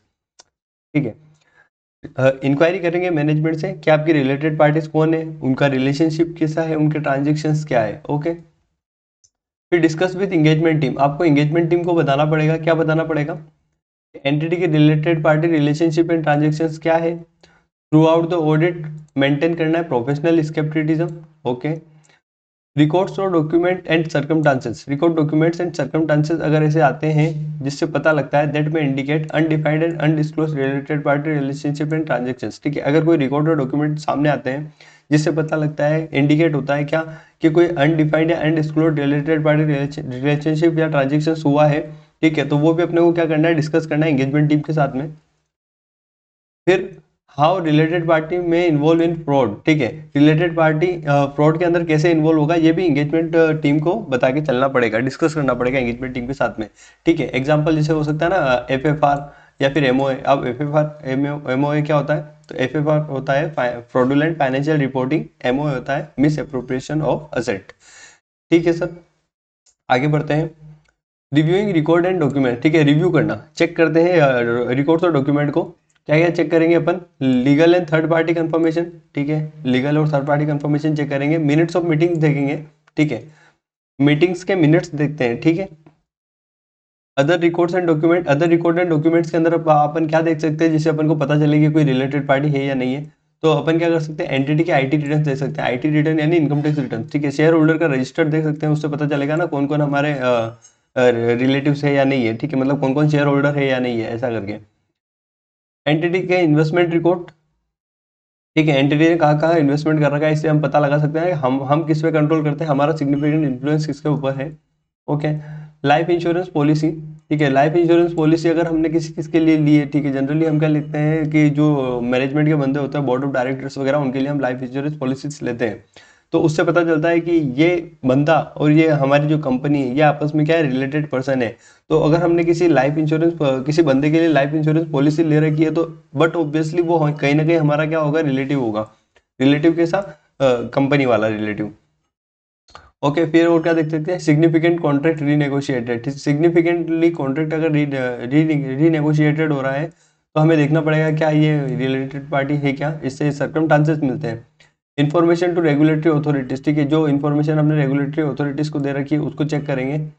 Agreement not in ordinary course of business. ठीक है, अगर कोई एग्रीमेंट हो रखा है और वो ऑर्डिनरी कोर्स ऑफ बिजनेस में नहीं है, मतलब थोड़ा एक अलग सा एक एग्रीमेंट हुआ है तो फिर उस केस में हमको चेक करना पड़ेगा क्या ये हमारा रिलेटेड पार्टी तो नहीं है, क्योंकि रिलेटेड पार्टी के साथ में हम थोड़ा बायस होकर काम करते हैं। दैट्स वाई क्या होना है, वो ऑर्डिनरी कोर्स ऑफ बिजनेस के अंदर नहीं आ रहा होगा। जैसे मान लो कि सबको अगर अपन लोन देते हैं 10% पे, ठीक है, लेकिन कोई एक बंदा आया उसको 5% पे ही दे दिया। क्यों दे दिया 5% पे? क्योंकि मिलने वाला था, ठीक है। मालूम पड़ा कि डायरेक्टर का साला था, ठीक है, डायरेक्टर का साला था तो उसको क्या है ना 10% पे नहीं दे सकते, उसको 5% पे देना पड़ा, ठीक है। तो फिर तो डायरेक्टर का साला भी रिलेटेड पार्टी कहलाएगा, तो हाँ कहलाएगा। ओके, तो आगे आते हैं। आगे आते हैं, identify RPT outside normal course of business, ठीक है। मतलब अपन को आइडेंटिफाई करना है रिलेटेड पार्टी ट्रांजेक्शन जो कि outside normal course of business हो, यानी कि अनयूजुअल हो या फिर बायस हो। तो उसके क्या एग्जांपल है कि अगर कॉम्प्लेक्स एंटिटी ट्रांजेक्शन हो रहे हैं तो हमको लगता है कि यहाँ पे कहीं ना कहीं बायसनेस हो रही होगी, या फिर ये अनयूजुअल ट्रांजेक्शन है, नॉर्मल कोर्स ऑफ बिजनेस का ट्रांजेक्शन नहीं है क्योंकि कॉम्प्लेक्स है। Leasing of premises without consideration, leasing का मतलब क्या होता है, रेंट पे देना। हमने रेंट पे दे दी अपनी प्रीमाइसेस विदाउट कंसिडरेशन, फ्री के अंदर।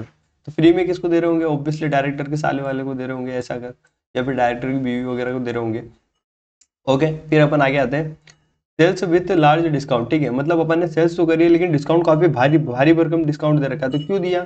तो हो सकता है कहीं ना कहीं कि ये हमारी रिलेटेड पार्टी हो, इस वजह से हमको देना पड़ गया, ठीक है। फिर एक होता है सर्कुलर अरेंजमेंट। अगर कोई सर्कुलर अरेंजमेंट हो रखा है तो वहां पे हो सकता है कि ये रिलेटेड पार्टी ट्रांजेक्शन हो रहा हो जो कि नॉर्मल कोर्स ऑफ बिजनेस में नहीं हो रहा, जहाँ पे बायसनेस हो रखी हो। फिर क्या होता है, dealing with bias transaction. Bias transaction अगर होते हैं तो उनसे हमको डील कैसे करना है, ठीक है। तो पहला पॉइंट क्या लिखा है, contract and agreement inspect and evaluate, ठीक है। कॉन्ट्रैक्ट और एग्रीमेंट जो बने हुए हैं उनको क्या करना है, हमको इंस्पेक्ट करना है, इवेल्युएट करना है, वेदर कि क्या business rational of transaction suggest fraud, ठीक है। जो भी बिजनेस रेशनल है उस कॉन्ट्रैक्ट या एग्रीमेंट के, क्या वो फ्रॉड को सजेस्ट कर रहे हैं क्या। फिर उसके देखना terms consistent with management explanation, ठीक है। जो उस कॉन्ट्रैक्ट या एग्रीमेंट की टर्म्स हैं क्या वो कंसिस्टेंट करती है क्या मैनेजमेंट के एक्सप्लेनेशन ने, मैनेजमेंट के एक्सप्लेनेशन से, जो मैनेजमेंट एक्सप्लेनेशन दे रहा है क्या उससे कंसिस्टेंट है। ओके, फिर हमको क्या देखना है, transactions appropriate accounted and disclose as per FRF, ठीक है। जो ट्रांजेक्शन्स इन दोनों के बीच में हुआ है, कंपनी और जो पार्टी है, ठीक है, जिससे कॉन्ट्रैक्ट और एग्रीमेंट हुआ है, क्या वो अप्रोप्रिएट तो है और accounted and disclose as per FRF, ठीक है। अप्रोप्रिएट अकाउंटेड का मतलब उसकी अकाउंटिंग तो बराबर हुई है और उसको डिस्क्लोज तो किया है ना as per financial reporting framework, ठीक है। मतलब रिलेटेड पार्टीज को अपन अलग से डिस्क्लोज करते हैं, तो क्या हमने डिस्क्लोज किया है, ठीक है। मतलब हमने उसका नेम, नेचर एंड अमाउंट वगैरह लिखा है कि नहीं लिखा है, ये आपको देखना पड़ेगा, ठीक है।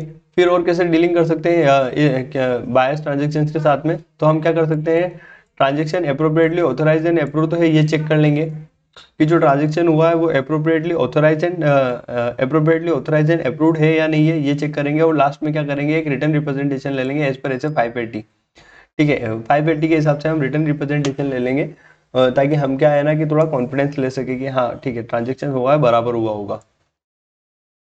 फिर क्या कर सकते हैं, communication of significant related parties matter with TCWG, ठीक है। टीसीडब्ल्यूजी से हम क्या बोल रहे हैं कि ये सिग्निफिकेंट रिलेटेड पार्टीज हैं, उसके बारे में हम क्या कर रहे हैं, टीसीडब्ल्यूजी से कम्युनिकेट कर रहे हैं। तो एग्जाम्पल क्या हो सकते हैं, एग्जाम्पल क्या है, नॉन डिस्क्लोजर बाय मैनेजमेंट, ठीक है। मैनेजमेंट ने अगर कोई रिलेटेड पार्टी डिस्क्लोज नहीं करी है तो हम टीसीडब्ल्यूजी को जाके बोलेंगे कि देखो मैनेजमेंट ने ये रिलेटेड पार्टी छुपा के रख रखी थी। फिर क्या हो सकता है, transaction not authorise and approve, ठीक है। जो ट्रांजेक्शन ऑथोराइज एंड अप्रूव नहीं है, ठीक है, तो उस केस में हम क्या कर सकते हैं, टीसीडब्ल्यूजी को बता सकते हैं कि ये ट्रांजेक्शन जो है रिलेटेड पार्टी के साथ में हो रखी है, ये ऑथोराइज और अप्रूव नहीं है, लेकिन फिर भी इन्होंने कर रखे हैं मैनेजमेंट ने, ठीक है। तो टीसीडब्ल्यूजी अब तुम नहीं देख लेना। फिर difficulty in identifying ultimate controlling party, ठीक है। कोई ऐसी कंट्रोलिंग पार्टी कोई ऐसी रिलेटेड पार्टी आ गई, ठीक है। मतलब कोई ऐसा ट्रांजेक्शन हो रखा था जिसमें हमको क्या है ना पता नहीं चल पाता कि अल्टीमेटली कंट्रोलिंग पार्टी कौन है, मतलब उसको फाइंड करने में बहुत डिफिकल्टी आई। तो डिफिकल्टी आई मतलब ये काफी पेचीदा केस था, तो ये हमको टीसीडब्ल्यूजी को बताना पड़ेगा। ओके, फिर क्या होता है, डिसएग्रीमेंट विद मैनेजमेंट, ठीक है। मैनेजमेंट कुछ बोल रहा है लेकिन हम उससे डिसएग्री कर रहे हैं, तो ये हमको डीसीडब्ल्यूजी को बताना पड़ेगा। फिर नॉन कंप्लायंस विद लॉ, अगर कोई नॉन कंप्लायंस विद लॉ होता है तो ये भी हमको डीसीडब्ल्यूजी को बताना पड़ेगा, ठीक है सर। यहाँ तक तो कोई इश्यू नहीं है। आगे बढ़ते हैं, तो रिलेटेड पार्टी डिस्क्लोजर, ठीक है। तो ये हमारा लास्ट टॉपिक है रिलेटेड पार्टी डिस्क्लोजर का। तो मैंने आपको बोला था कि इंड एस 24 बोलता है इसके बारे में और एस 28 बोलता है इसके बारे में। ठीक है। तो ensure compliance of end S 24 S 18, ठीक है, ठीक है, एस 18 मैंने सही नहीं बोला होगा, शायद हो सकता है कुछ ऊपर नीचे हो गया। Ensure compliance with end S 24 and S 18, ठीक है, कि उनके हिसाब से रिलेटेड पार्टी डिस्क्लोजर हुआ है या नहीं हुआ है, ठीक है। मिनिमम डिस्क्लोजर क्या होता है इंड एस 24 के हिसाब से, कि आप उसका नेम बता दो और नेचर एंड अमाउंट बता दो, ठीक है, किसका, रिलेटेड पार्टी का। ठीक है सर, यहाँ तक तो कोई प्रॉब्लम नहीं है। नेम बता दो और नेचर एंड अमाउंट बता दो। फिर क्या करना, appropriately account and disclose as per FRF, ठीक है, मतलब हमको ये चेक करना पड़ेगा क्या ये अप्रोप्रिएटली अकाउंट किया गया है और डिस्क्लोज किया है एज पर एफआरएफ कि नहीं। ओके सर, ठीक है, इसी के साथ में अपना ऐसे 550 कंप्लीट होता है और अब हम पढ़ते हैं 560 की तरफ, जो कि शायद होगा सब्सिक्वेंट इवेंट के बारे में। ठीक है, ऐसे 560 सब्सिक्वेंट इवेंट के बारे में बताता है, लेकिन उससे पहले मैं थोड़ा सा क्या है ना, इसको एडजस्ट कर लेता हूँ। ठीक है, एडजस्ट करने की कोशिश करते हैं। ठीक है, ये एडजस्ट तो हो रहा है लेकिन थोड़ा सा, हाँ ठीक है, ये हो जाएगा इतने में। ठीक है, तो ऐसे 560, ठीक है, ऐसे 560 अपन पढ़ते हैं सब्सिक्वेंट इवेंट। ठीक है, तो अपन बेसिक्स देखते हैं। ठीक है, तो मैं आपको सब्सिक्वेंट इवेंट क्या होते हैं मैं आपको पहले तो ये बता देता हूँ। ठीक है, इसको मतलब कहाँ पे होते हैं सब्सिक्वेंट इवेंट ये बता देता हूँ। तो डेट ऑफ फाइनेंशियल स्टेटमेंट अगर अपन माने, डेट ऑफ फाइनेंशियल स्टेटमेंट अगर 31 मार्च है, ठीक है, date of financial statement 31 March है। Date of approval of financial statement approve कब हुए हैं, एज्यूम करो 31 मई को। ठीक है, कौन अप्रूव करता है, बोर्ड ऑफ डायरेक्टर अप्रूव करते हैं। ठीक है, मतलब आप कंपनी एक लॉ के अंदर पढ़ के आए होंगे। डेट ऑफ ऑडिटर रिपोर्ट, ठीक है, ऑडिटर की रिपोर्ट भी क्या मान लो 31 में, कि बोर्ड ऑफ डायरेक्टर ने अप्रूव किया, हमने अपनी ऑडिट भी कंप्लीट कर ली थी, अपने ऑडिटर रिपोर्ट भी दे दी। ठीक है, डेट ऑफ एजीएम क्या है, 30 सितंबर है। ठीक है, और एजीएम के टाइम पे क्या होगा, financial statement issue along with audit report. ठीक है, कि फाइनेंशियल स्टेटमेंट को इश्यू करेंगे ऑडिट रिपोर्ट के साथ में एजीएम के अंदर। ठीक है, तो देखो अगर टाइम लाइन पे देखें तो मान लो कि ये 31 मार्च है। ठीक है, यहाँ से यहाँ तक क्या जा रहा है, ये हो रहा है 31 मई। ठीक है, यानी ये 31 मार्च डेट ऑफ फाइनेंशियल स्टेटमेंट है ऊपर के हिसाब से, ये डेट ऑफ ऑडिट रिपोर्ट है 31 मई। ठीक है, और ये इसके 31 मई ऑडिट रिपोर्ट के बाद का पीरियड है। ठीक है, तो ये जब डेट 31 मार्च से लेकर 31 मई जो है, इसके बीच में अगर कोई इवेंट अकर होता है डेट ऑफ फाइनेंशियल स्टेटमेंट से लेके डेट ऑफ ऑडिट रिपोर्ट तक, तो उसको अपन क्या बोलते हैं, सब्सिक्वेंट इवेंट। ठीक है, तो ये सब्सिक्वेंट इवेंट कैसा होता है, ये दो टाइप्स के इवेंट्स हो सकते हैं। एक हो सकता है एडजस्टिंग, एक हो सकता है नॉन एडजस्टिंग। एडजस्टिंग का मतलब क्या है, जिसको एडजस्ट करना पड़ेगा फाइनेंशियल स्टेटमेंट के अंदर। एक नॉन एडजस्टिंग हो सकता है। ठीक है, तो नॉन एडजस्टिंग के केस में क्या हो सकता है, उसका डिस्क्लोजर देना पड़ेगा अपने को नोट्स के अंदर। ठीक है, मतलब ये जो तो एडजस्ट हो सकता है उसको तो एडजस्ट करना पड़ेगा फाइनेंशियल स्टेटमेंट में, लेकिन जो नॉन एडजस्टिंग है उसका क्या करना पड़ेगा, उसका अपन को डिस्क्लोजर देके चलना पड़ेगा। ठीक है सर, उसको एडजस्ट कर सकते हैं क्या, तो देखो वो नॉन एडजस्टिंग है, उसको एडजस्ट तो करना है नहीं, तो उसका डिस्क्लोजर तो देना ही पड़ेगा कम से कम फाइनेंशियल स्टेटमेंट के अंदर, तो अपन उसका डिस्क्लोजर दे देते हैं नोट्स के अंदर। सर अगर 31 मई के बाद कोई इवेंट होता है तो उसको क्या बोलेंगे, उसको भी हम सब्सिक्वेंट इवेंट बोलेंगे। ठीक है सर, तो यहाँ तक तो हमको समझ में आ गया है चार्ट, यहाँ तक कोई प्रॉब्लम नहीं है। इसके बाद आगे बढ़ते हैं। तो auditor responsibility regarding subsequent event. ठीक है, ऑडिटर की क्या रिस्पॉन्सिबिलिटी है सब्सिक्वेंट इवेंट को लेकर। ठीक है, तो ऑडिटर की कुछ 3 रिस्पॉन्सिबिलिटी है, 1, 2 और 3। ठीक है, 3 रिस्पॉन्सिबिलिटी है, तो अपन एक एक करके तीनों पढ़ते हैं। क्या होता है, procedure perform sufficient appropriate audit evidence और सब्सिक्वेंट इवेंट आइडेंटिफाई। ऑडिटर कुछ प्रोसीजर परफॉर्म करेगा जिससे उसको सफिशिएंट एप्रोप्रिएट ऑडिट एविडेंस मिल जाए, ताकि उसको पता चले कि ऑल सब्सिक्वेंट इवेंट, जितने भी सब्सिक्वेंट इवेंट हुए हैं वो क्या हुए हैं, आइडेंटिफाइड हो चुके हैं। आइडेंटिफाई मतलब पता लग चुके हैं। ठीक है, तो ये कैसे पता लगेगा, तो इसके लिए हमको कुछ 4 पॉइंट दे रखे हैं। क्या क्या दे रखे हैं, obtain understanding of procedure by management to identify subsequent event. हमको अंडरस्टैंडिंग लेनी पड़ेगी किस चीज की, कि मैनेजमेंट कैसे आइडेंटिफाई कर रहा है सब्सिक्वेंट इवेंट को, मैनेजमेंट के क्या प्रोसीजर है। ठीक है, फिर हमको क्या करना पड़ेगा, inquire of management and TCWG, हमको इंक्वायरी करनी पड़ेगी मैनेजमेंट और टीसीडब्ल्यूजी से कोई सब्सिक्वेंट इवेंट हुआ है क्या। और क्या कर सकते हैं, हम रीडिंग कर सकते हैं मिनट्स ऑफ मीटिंग्स को held after date of financial statement. हम रीड कर सकते हैं उन मिनट्स ऑफ मीटिंग्स के जो कि हेल्ड हुए हैं after date of financial statement. Financial statement की डेट के बाद में जो भी मीटिंग्स वगैरह हुई है उसके हम मिनट्स को पढ़ सकते हैं, जिससे हमको पता चल सके कोई सब्सिक्वेंट इवेंट हुआ है या नहीं। ठीक है, फिर और क्या कर सकते हैं, रीड कर सकते हैं latest subsequent interim financial statement. ठीक है, जो भी इंटरिम फाइनेंशियल स्टेटमेंट जो कि क्वार्टरली, ठीक है, या फिर हाफ ईयरली जो प्रोवाइड करवाती है कंपनीज, उनको हम क्या कर सकते हैं, पढ़ सकते हैं, ठीक है। Latest subsequent interim financial statement, ठीक है। फिर हमने बोला था कि ऑडिटर की रिस्पॉन्सिबिलिटी हमने 3 पार्ट्स में करी है। तो एक तो फर्स्ट प्रोसीजर वाला पार्ट था सब्सिक्वेंट इवेंट को लेकर, ठीक है। सेकंड क्या बोलता है, तो आफ्टर आइडेंटिफाइंग, ठीक है, ये अपन ने ऊपर आइडेंटिफाई कर लिए थे ना, तो आइडेंटिफाई करने के बाद में determine whether the appropriately reflected in financial statement, ठीक है। आपने जो भी सब्सिक्वेंट इवेंट फाइंड आउट किए हैं, आइडेंटिफाई किए, क्या उनको अप्रोप्रिएटली डिस्क्लोज किया है या फिर अप्रोप्रिएटली रिफ्लेक्ट हुआ है कि नहीं हुआ फाइनेंशियल स्टेटमेंट के अंदर, मतलब जो एडजस्टिंग थे उनको एडजस्ट कर दिया और जो नॉन एडजस्टिंग थे उनको डिस्क्लोज किया है या नहीं किया है, ठीक है। फिर अपन लास्ट में क्या करेंगे, ऑप्टेन रिप्रेजेंटेशन, ठीक है, मतलब वही एस 580 के हिसाब से ऑल सब्सिक्वेंट इवेंट एडजस्टेड और डिस्क्लोज इन फाइनेंशियल स्टेटमेंट। हमको क्या करना पड़ेगा, एक रिटर्न रिप्रेजेंटेशन ले लेना है मैनेजमेंट से कि आपने सारे सब्सिक्वेंट इवेंट को जो एडजस्टेबल थे उनको एडजस्ट कर दिया और जो नॉन एडजस्टेबल थे उनको डिस्क्लोज कर दिया है, ऐसा करके एक रिटर्न रिप्रेजेंटेशन ले लेना है। फिर क्या होता है, देखो specific inquiry to evaluate subsequent event, ठीक है, मतलब हम कभी स्पेसिफिक इंक्वायरी भी कर सकते हैं जिससे हमको पता लग सके कि कोई सब्सिक्वेंट इवेंट है या नहीं है, स्पेसिफिक इंक्वायरी, ठीक है। तो कैसे हो सकता है स्पेसिफिक इंक्वायरी के अंदर, क्या क्या इंक्वायरी कर सकते हैं, तो whether new commitment borrowings enter, ठीक है, किसी न्यू कमिटमेंट या फिर बोरोविंग्स के अंदर इंटर्ड हुए हैं क्या, ये पूछना पड़ेगा। वेदर सेल्स और एक्विजिशन ऑफ असेट्स अगर, ठीक है, कोई सेल्स या फिर एक्विजिशन यानी सेल्स और परचेस ऑफ असेट हुआ है क्या, तो ये हमको पूछना पड़ेगा, ठीक है।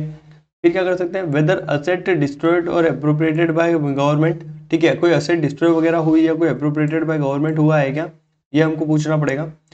वेदर शेयर्स और डेब्ट इशू, मतलब शेयर्स और डिबेंचर कोई इशू हुए हैं क्या, ये पूछना पड़ेगा। ये स्पेसिफिक इंक्वायरी के केस है इसलिए हम ये पूछ रहे हैं, ठीक है। वेदर डेवलपमेंट रिगार्डिंग कंटीजेंसी, कोई कंटीजेंसी का डेवलपमेंट हुआ है क्या, ये पूछना पड़ेगा। Whether event relevant to estimate, ठीक है, कोई इवेंट ऐसा हुआ है कि जिससे हमको एस्टिमेट लेना पड़ रहा हो, ये पूछना पड़ेगा। Whether event relevant to recoverability of asset, ठीक है, कोई इवेंट ऐसा हुआ है कि जिससे रिकवरेबिलिटी ऑफ असेट हो रही है क्या, असेट हो रही है, तो ये भी हमको पूछना पड़ेगा। ये स्पेसिफिक इंक्वायरी है ना, relevant to subsequent event.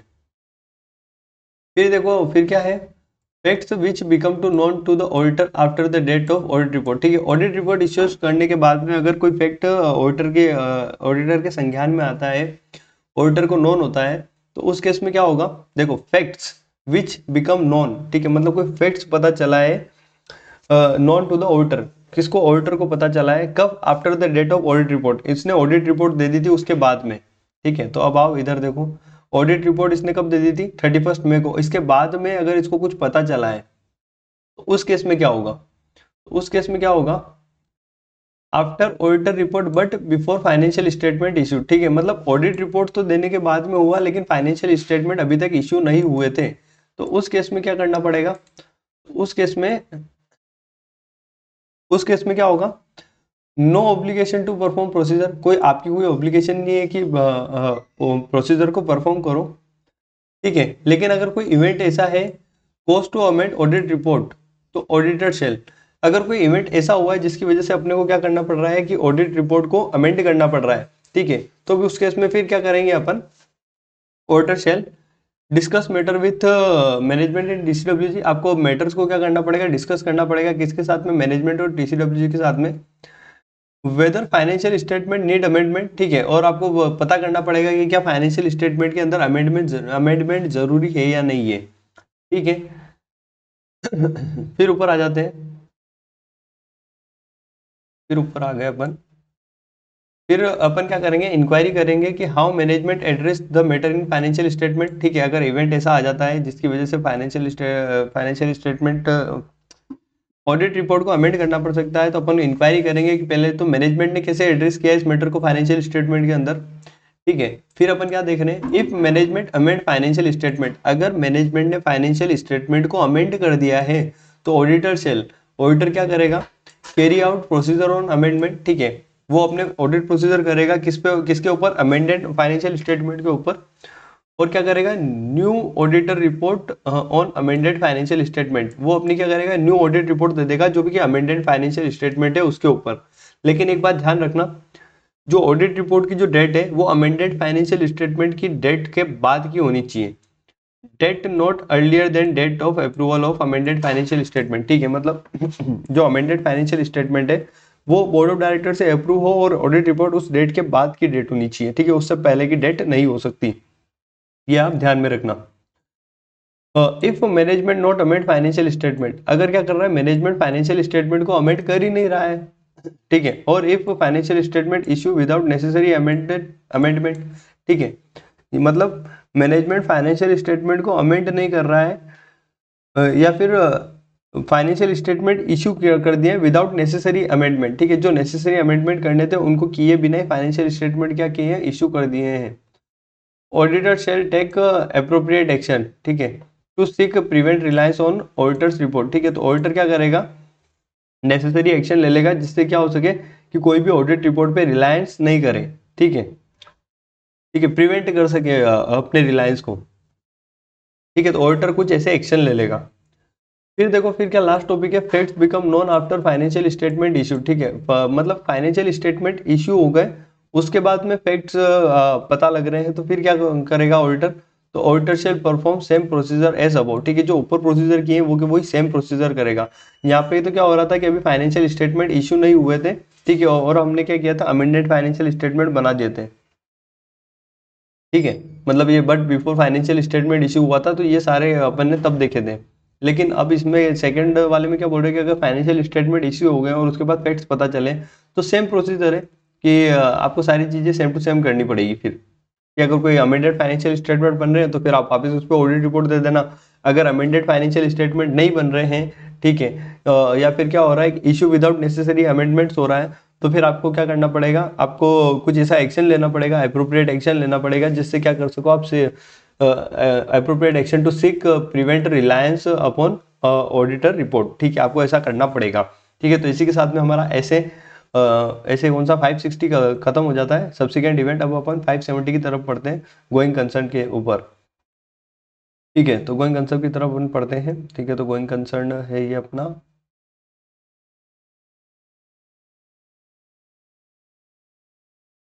Going concern ऐसे 570,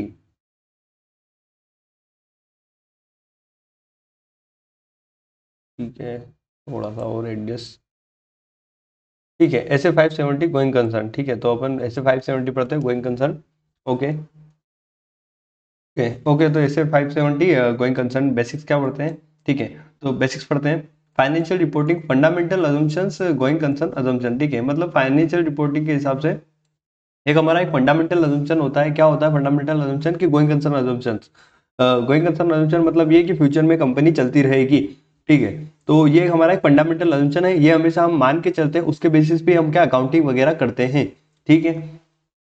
फिर क्या होता है इसके अंदर एक मैनेजमेंट रिस्पॉन्सिबिलिटी आती है, entity going concern assess at least 12 month from balance sheet date, ठीक है, मतलब ये मैनेजमेंट की रिस्पॉन्सिबिलिटी है कि वो एंटिटी की गोइंग कंसर्न को असेस करे कम से कम 12 महीनों में एक बार, ठीक है, मतलब at least 12 month from balance sheet date मतलब 31 मार्च से लेके विद इन 12 मंथ एक बार क्या करे गोइंग कंसर्न को असेस करे, मतलब वंस इन ए ईयर, ठीक है।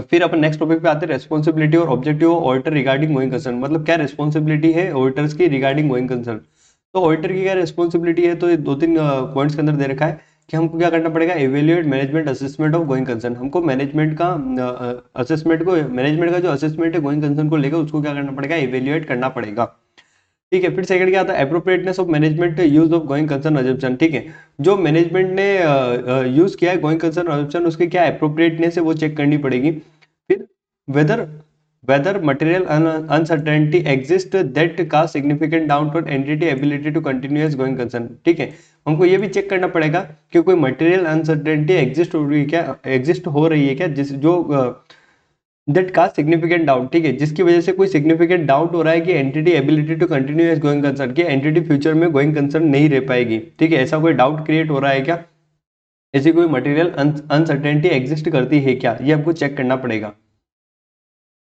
फिर आते हैं इवेंट दैट में cast effect on going concern, मतलब इवेंट्स दैट में इफेक्ट गोइंग कंसर्न, ऐसे कुछ इवेंट्स हैं जो कि गोइंग कंसर्न को इफेक्ट करते हैं, क्या क्या हो सकते हैं, तो देखो फाइनेंशियल इंडिकेशंस हो सकते हैं, फाइनेंशियल इंडिकेशन क्या हो सकते हैं, नेगेटिव कैश फ्लो हो रहा है, ठीक है, एडवर्स रेशियो हो रहे हैं, सब्सटेंशियल लॉस हो रहा है, नेट लाइबिलिटी पोजीशन अपनी खराब हो रही है, ठीक है, इनएबिलिटी टू पे क्रेडिटर ऑन ड्यू डेट, ठीक है, हम क्रेडिटर को पेमेंट नहीं कर पा रहे हैं, inability to comply with terms of loan, ठीक है, लोन की जो टर्म्स है उससे हम कंप्लाई नहीं कर पा रहे हैं, ठीक है। इनएबिलिटी टू ऑब्टेन फाइनेंशिंग, ठीक है, इनएबिलिटी टू ऑब्टेन फाइनेंशिंग, हम पैसा जनरेट नहीं कर पा रहे हैं, ठीक है, फाइनेंस हम जनरेट नहीं कर पा रहे हैं। Change from credit to cash on delivery by supplier, ठीक है, पहले अपना सप्लायर अपने को क्रेडिट पे सामान दे देता था, अब वो बोल रहा है कि नहीं मैं क्रेडिट पे नहीं दूंगा, कैश पे दूंगा, ठीक है। तो कहीं ना कहीं हमारी फाइनेंशियल पोजिशन, फाइनेंशियल इंडिकेटर है ये कि हम गोइंग कंसर्न नहीं रह पाएंगे अब, ठीक है।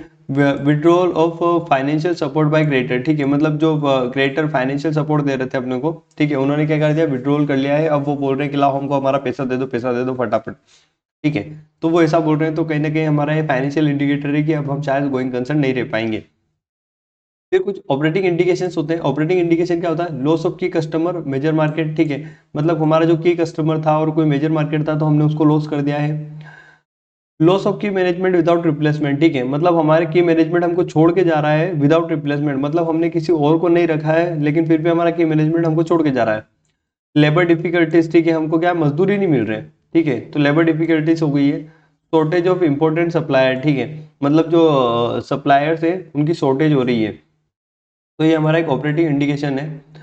हाईली सक्सेसफुल कॉम्पिटिटर, एक नया कॉम्पिटिटर आ गया है जो कि हाईली सक्सेसफुल है, तो उस वजह से क्या हो रहा है कि ऑपरेटिंग इंडिकेशन है कि अब शायद हम गोइंग कंसर्न नहीं रह पाए। फिर क्या होता है, management intention to liquidate the entity, ठीक है, मैनेजमेंट का इंटेंशन क्या है कि एंटिटी को क्या कर सकते हैं, क्या कर दें, लिक्विडेट कर दें, यानी कि बंद कर दें। कुछ अदर इंडिकेशंस भी हो सकते हैं। अदर इंडिकेशन क्या हो सकता है, non compliance with law and regulation, आपने लॉ एंड रेगुलेशन को तोड़ा तो हो सकता है कि आपकी कंपनी बंद हो जाए। पेंडिंग लीगल और regulatory proceeding against entity result in claims that entity is unable to satisfy, ठीक है, एंटिटी के ऊपर ऐसा कोई केस हो रखा है जिसकी वजह से क्या है ना कि उसको हैवी पेनल्टी बियर करनी पड़ सकती है। अगर केस कंपनी के फेवर में नहीं आता है तो उसकी पेनल्टी इतनी भयंकर हो जाएगी कि कंपनी ही बंद हो जाएगी, ठीक है, और वो सेटिस्फाई नहीं कर सकती है, क्या कर सकती है, क्लेम को सेटिस्फाई नहीं कर सकती है। Law regulation change entity adversely effect, ठीक है, जो लो रेगुलेशंस में चेंज आ गया है वो एंटिटी को क्या कर रहा है, एडवर्सली इफेक्ट कर रहा है, ठीक है, यहाँ तक भी कोई प्रॉब्लम नहीं है। फिर क्या हो सकता है, अनइंश्योर्ड और अंडर इंश्योर्ड कैटेस्ट्रोफी हो रखी है, ठीक है, तो वो भी हमारा क्या एक अदर इंडिकेशन का पार्ट है। फिर इसके साथ में हम आगे बढ़ते हैं, तो क्या बोलता है, देखो, additional audit procedure when event और कंडीशंस आर आइडेंटिफाई, ठीक है, कुछ एडिशनल ऑडिट प्रोसीजर है जब इवेंट और कंडीशन अगर अपन को आइडेंटिफाई होती है कि एंटिटी गोइंग कंसर्न नहीं रह सकती शायद, तो उस केस में हम क्या एडिशनल ऑडिट प्रोसीजर करेंगे। Auditor determine whether material uncertainty exist और नॉट, ठीक है, ऑडिटर डिटरमाइन करेगा कि क्या कोई मटेरियल अनसर्टेनिटी एग्जिस्ट है या नहीं है, by performing additional procedure, additional procedure को परफॉर्म करके, ठीक है। तो आगे आते हैं अपन, तो आगे आते हैं अपन, ठीक है, where management not yet perform assessment, अगर मैनेजमेंट ने अभी तक असेसमेंट को परफॉर्म नहीं किया है तो हम क्या करेंगे, मैनेजमेंट से रिक्वेस्ट करेंगे एडिशनल प्रोसीजर के अंदर कि आप क्या करो, पहले तो असेसमेंट को करो, कौन सा असेसमेंट करो, गोइंग कंसर्न असेसमेंट करो, ठीक है। फिर evaluate management plan for future action, ठीक है, मैनेजमेंट का जो फ्यूचर एक्शन प्लान है उसको हम इवेल्युएट करेंगे कि क्या वो सही साठ तो है, ठीक है। If entity cash flow forecast prepare, ठीक है, अगर एंटिटी अपना कैश फ्लो फोरकास्ट बनाती है तो हम उसको इवेल्युएट करेंगे क्या कि रिलायबिलिटी ऑफ डाटा तो बराबर है और अजम्पशन जो टेकन किए हैं उन्होंने वो बराबर तो है, ठीक है, ये हम चेक करेंगे। हम और क्या कर सकते हैं, हम लेटेस्ट इंटरिम फाइनेंशियल स्टेटमेंट को पढ़ेंगे, रीडिंग करेंगे terms of debenture and loan agreement, ठीक है, जो भी लोन एग्रीमेंट और टर्म्स ऑफ डिबेंचर हो उनको पढ़ेंगे। मिनट्स ऑफ मीटिंग्स को देखेंगे जो कि शेयर होल्डर और टीसीडब्ल्यूजी के हैं, ठीक है, उनके मीटिंग्स के मिनट्स पढ़ेंगे, ठीक है। फिर और क्या देखेंगे, एंटिटी की लीगल काउंसिल से बात करेंगे, ठीक है। कंसिडर करेंगे एनी एडिशनल फैक्ट, कोई एडिशनल फैक्ट अगर हमको मिलता है तो हम उसको कंसिडर करेंगे। हम ऑब्टेन करेंगे रिटर्न रिप्रेजेंटेशन किसके regarding, plans and feasibility of plan, ठीक है, जो आपने प्लान बनाया है कंपनी ने रिगार्डिंग टू गोइंग कंसर्न, ठीक है, और उसके प्लान की क्या फिजिबिलिटी है उसको भी उसके लिए हम क्या ले लेंगे, रिटर्न रिप्रेजेंटेशन ले लेंगे। फिर क्या होता है, फिर आता है इफ ऑडिटर कंक्लूड, ऑडिटर ने क्या कंक्लूड किया है कि गोइंग कंसर्न तो अप्रोप्रिएट है, ठीक है, गोइंग कंसर्न अप्रोप्रिएट है बट मटेरियल अनसर्टेनिटी एग्जिस्ट है, ठीक है, मतलब इनका गोइंग कंसर्न तो चलेगा पर एक मटेरियल अनसर्टेनिटी एग्जिस्ट करती है। तो डिटरमाइन वेदर फाइनेंशियल स्टेटमेंट, ठीक है, इनको डिटरमाइन करना पड़ेगा कि क्या फाइनेंशियल स्टेटमेंट के अंदर adequately disclose such event and condition, ये जो मटेरियल अनसर्टेनिटी थी इसको क्या एडुकेटली डिस्क्लोज किया है क्या फाइनेंशियल स्टेटमेंट के अंदर इवेंट और कंडीशंस को, और साथ ही साथ में and management plans to deal with such event and condition. Management का प्लान भी बताया है क्या कि जो ये इस इवेंट और इस इवेंट के साथ में कैसे डील करेंगे, ठीक है, या इस कंडीशन के साथ में कैसे डील करेंगे, ये भी इन्होंने बताया है क्या। एंड साथ में क्या बताना पड़ेगा, डिस्क्लोज करना पड़ेगा clearly that material uncertainty exist, ठीक है, इनको क्या करना पड़ेगा, डिस्क्लोज करना पड़ेगा क्या कि मटेरियल अनसर्टेनिटी एग्जिस्ट करती है।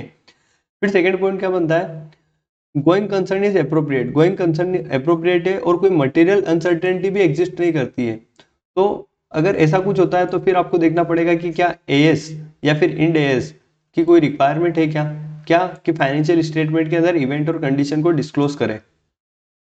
अगर है तो करना पड़ेगा, नहीं है तो कोई कोई प्रॉब्लम ही नहीं है, ठीक है। फिर उसके साथ में अपन आते हैं ऑडिटिंग रिपोर्टिंग के ऊपर, ठीक है, ये लास्ट टॉपिक है अपना, इसके बाद में अपने पास कुछ नहीं बच जाएगा। तो अगर गोइंग कंसर्न इन अप्रोप्रिएट है, मतलब ठीक है गोइंग कंसर्न इन अप्रोप्रिएट है, तो उस केस के अंदर क्या होता है कि इसका जो इफेक्ट होता है मटेरियल बस प्लस परवेसिव होता है, ठीक है, और हमको पता भी चल गया है, ठीक है, तो सफिशिएंट अप्रोप्रिएट ऑडिट एविडेंस मिल गए हैं। इस केस में अपन क्या कौन सी रिपोर्ट देंगे, एडवर्स ओपिनियन दे देंगे, ठीक है, मतलब कौन सी रिपोर्ट यानी कौन सा ओपिनियन देंगे, एडवर्स ओपिनियन दे देंगे। When going concern is appropriate, मतलब गोइंग कंसर्न तो बराबर है but no material uncertainty exist, और कोई मटेरियल अनसर्टेनिटी भी एग्जिस्ट नहीं हो रही है, मतलब ये कि सफिशिएंट अप्रोप्रिएट ऑडिट एविडेंस मिल गए हैं, ठीक है, जिसके अंदर अपन बोल रहे हैं गोइंग कंसर्न भी बराबर है और कोई मटेरियल अनसर्टेनिटी भी एग्जिस्ट नहीं कर रखी है, मतलब कोई मटेरियल अनसर्टेनिटी भी नहीं है, ठीक है, यानी मटेरियल मिस स्टेटमेंट है ही नहीं। तो ना तो मटेरियल मिस स्टेटमेंट है, ठीक है, और गोइंग कंसर्न भी अप्रोप्रिएट है, यानी कि ये तो क्या हो गया, क्लीन रिपोर्ट वाला काम हो गया, क्योंकि कोई प्रॉब्लम है ही नहीं, कोई प्रॉब्लम है ही नहीं, तो उस केस में अपन क्या करते हैं, रिपोर्ट को मॉडिफाई करते हैं क्या, तो हम मॉडिफाई नहीं करते हैं, तो हम कौन सी रिपोर्ट देंगे, अनमोडिफाइड। अनमोडिफाइड के अंदर कौन सी रिपोर्ट आती है, क्लीन रिपोर्ट आती है। When going concern is appropriate, देखो गोइंग कंसर्न तो अप्रोप्रिएट है, ठीक बात है, कोई प्रॉब्लम नहीं है। एंड मटेरियल अनसर्टेनिटी एग्जिस्ट, ठीक है, मटेरियल अनसर्टेनिटी एग्जिस्ट कर रही है, ठीक है, तो इस केस में दो केस बनेंगे।